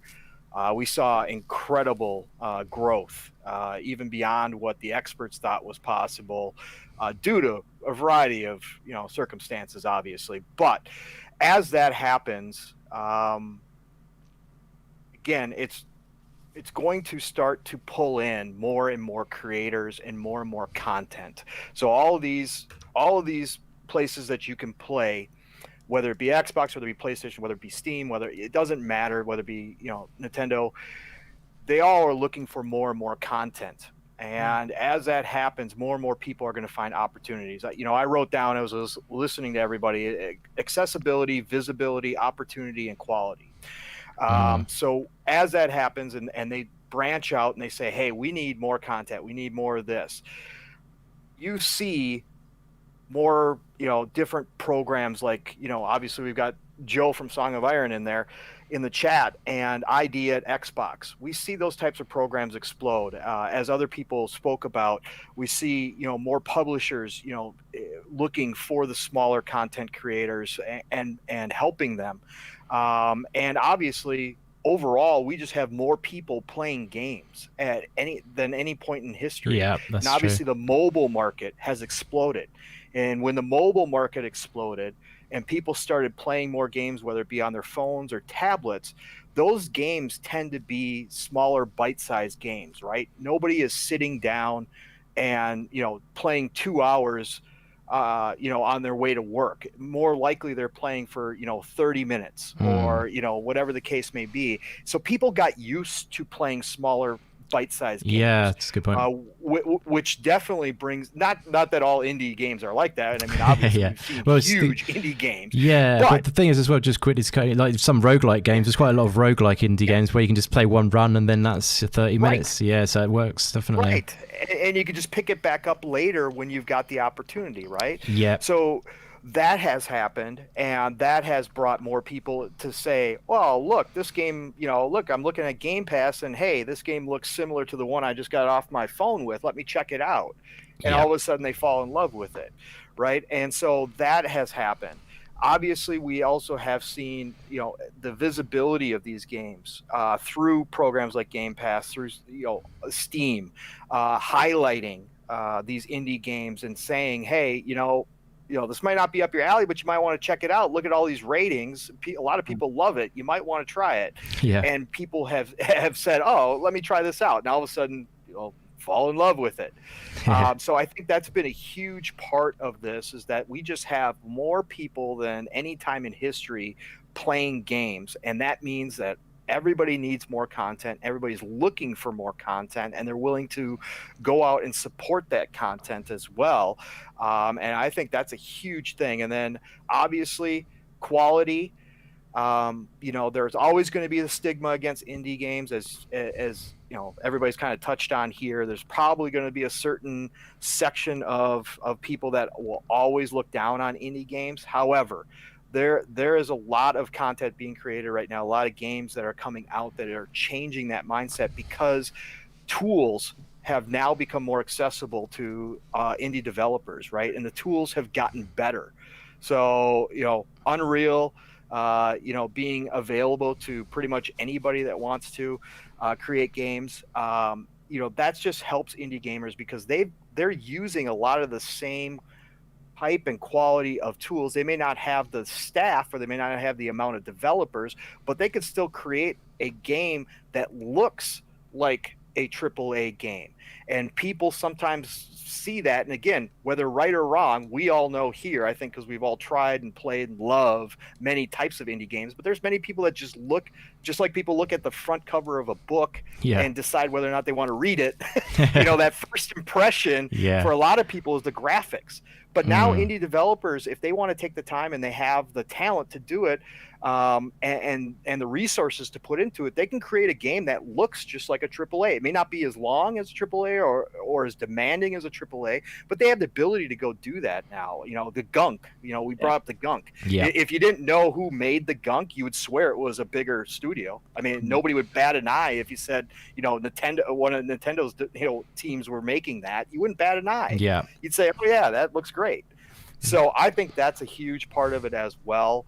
That goes into this. Again, this is a huge topic, but overall, it's the growth, it's the amount of people that are now playing games, which has created the opportunities. It's the visibility that they are now getting. Social media plays a huge part in this as well. Like, everybody kind of touched on, with streamers or with word of mouth or whatever the case, that has also expanded that sphere of influence where people start looking at games they may not have looked at before, and the opportunities are exploding everywhere. I mean, we're coming into, we just talked about this last night on the Xbox Ultimate. This is going to be, I think, and a lot of people are thinking that this generation is going to be the golden age of gaming. We are coming into a special time. Yes. The amount of money, effort, and time that is being put into gaming right now. I mean, look, it just surpassed what movies and television and sports in terms of revenue. Yeah, combined. There is more being put into gaming now than at any point in history, and we are just seeing the tip of the iceberg. When you start looking 2, 3, 4 years down the road, it's almost overwhelming. How much we're going to have to check out. So, it is, which is glorious.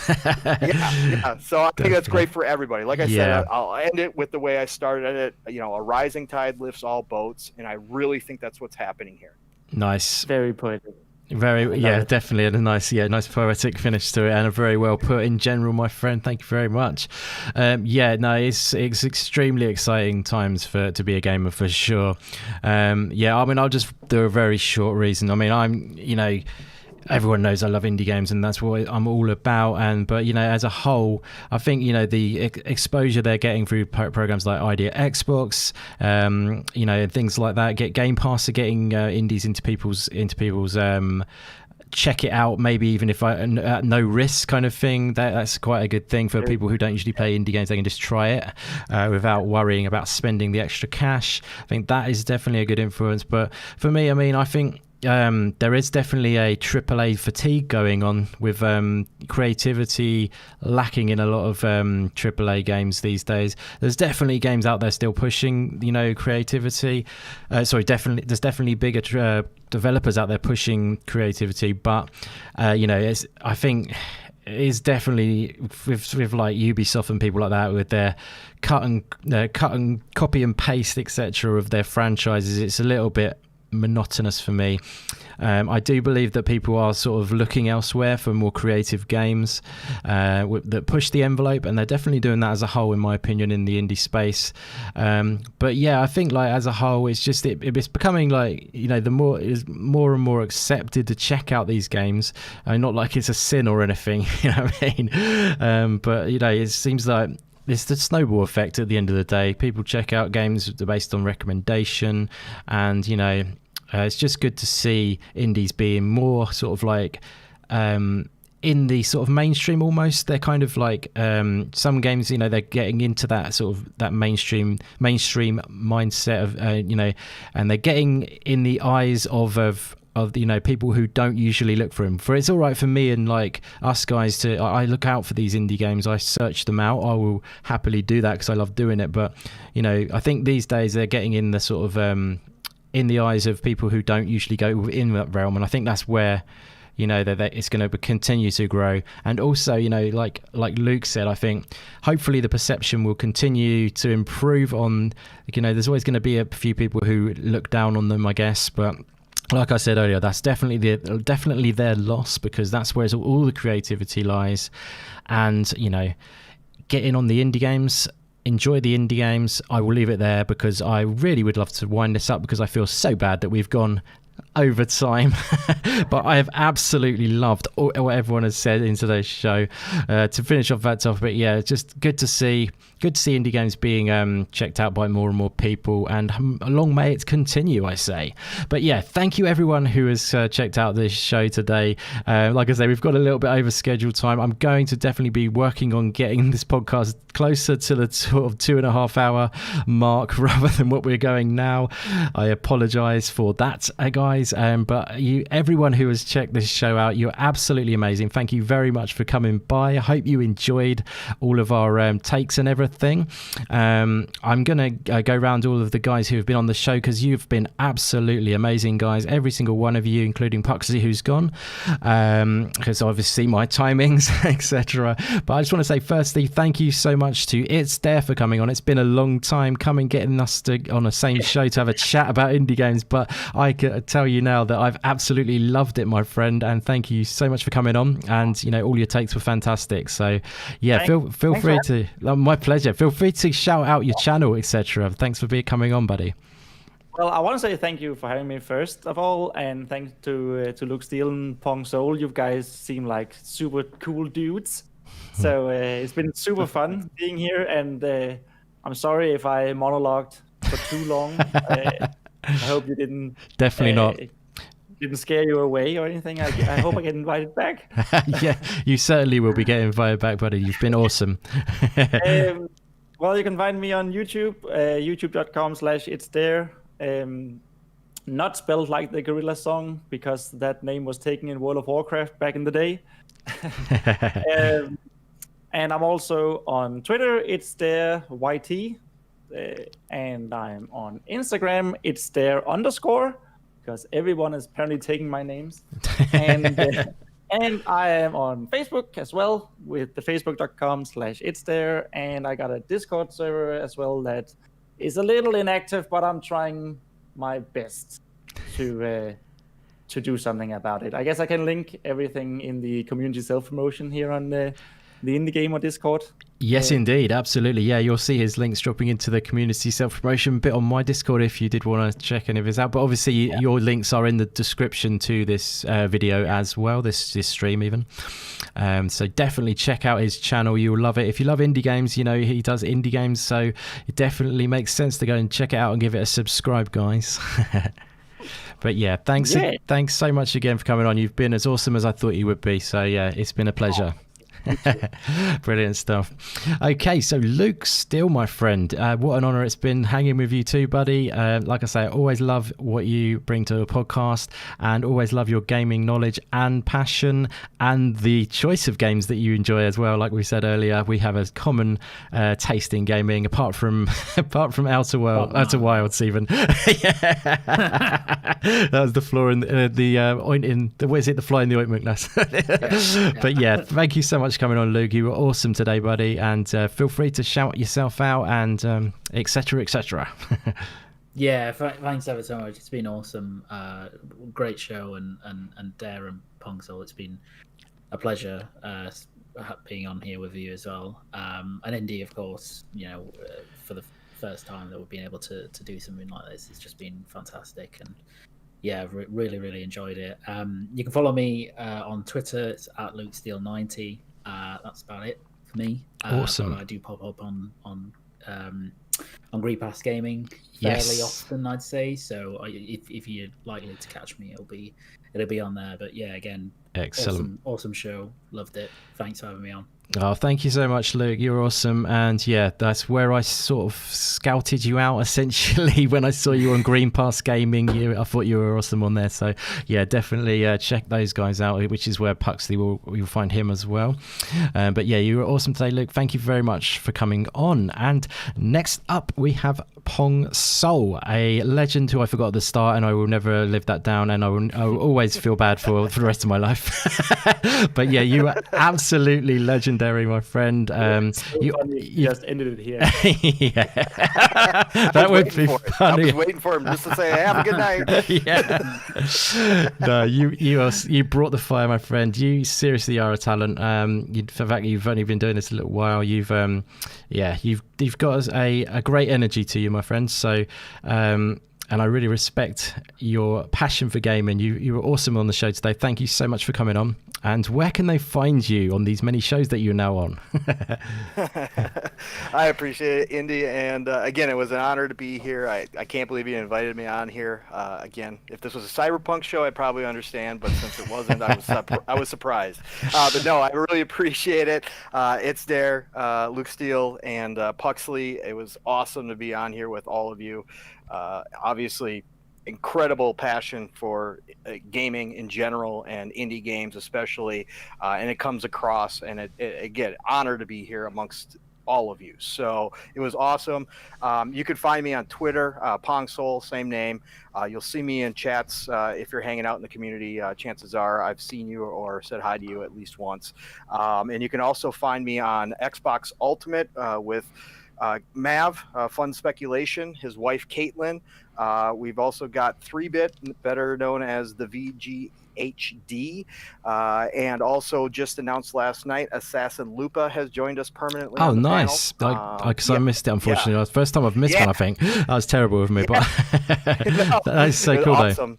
So you go Friday nights, 9 p.m. Eastern. I don't have the UK times down yet, sorry, but I'm sure you guys know. You guys are used to converting, so yeah. And then Saturday nights, I am on the Shop podcast with PTK Blam, Fuzzy Belvedere, Stagorilla, and Centurion. And you can find that at 8 p.m. Eastern Standard Time. So coming up in about an hour and a half. So I'm on there every Saturday night. Yes, indeed. They are two awesome shows, and you are a big, awesome addition to them, my friend. So, yeah, that's fantastic. Thank you. Oh, and then one more shout out too, real quick. Sorry, I know we're way over, but that's good, man. I just announced I will be on Boom's Mr. Nice. Prime time show on January 25th. So you can check that out on Monday night, 25th. That is awesome. Yeah, Boom's a great guy. You'll have a good time on that one, and I'm sure you'll gain many new fans after that with his good audience that he gets, because you are pretty damn awesome, bro. Thank you everybody who has joined us today. Awesome panel. I just want to quickly shout out Puxley again because he's gone. So Puxley, you were awesome today, my friend. Thank you again for joining the Indie Games podcast on the regular. I've said that many times already, but I do really appreciate it, and having you on as a regular at my side. I couldn't think of a better guy really to be doing this with. So obviously this is the third show of the month, the third week of the month, and this show will be regular, and we have the first show as well, first week of the month. So first and third Saturday of every month is what the Indie Games podcast will go, and we'll have Puxley and myself on the third Saturday, and on the first Saturday we'll have me, Fastback, and Coop on the first week of the month. So if that wasn't confusing enough, I apologize. I think it's pretty damn confusing. It's all good though. But basically, Indie Games podcast will be twice a month now, and we have two different teams essentially with guests each time. So thank you so much everyone who's come by to check out the show. I really do hope you enjoyed it. I'm just going to shout out a couple of you guys who are still here because you're legends for being so. I want to shout out Matt Burns. You're amazing. Thank you so much for coming by, Matt. It's always great to see you. Teleagonic, I hope I'm pronouncing that right. I know it's you, Jamie Richardson, either way. Thank you so much. You're always a massive supporter of the channel, and it means the world. Great to see Joe from Song of Iron coming by. Thank you so much for coming by, buddy. Definitely gonna have to sort out an interview again at some point. And who else we've got? Meisuko, always great to see you, my friend. Thank you so much for coming by. The Dazinator, of course, my good friend. Looking forward to the Dazcast when that comes back, bro. And yeah, everyone else who has come by, I really appreciate it. Mav, of course, Fun Speculation, and Caitlin, thank you so much for coming by as well.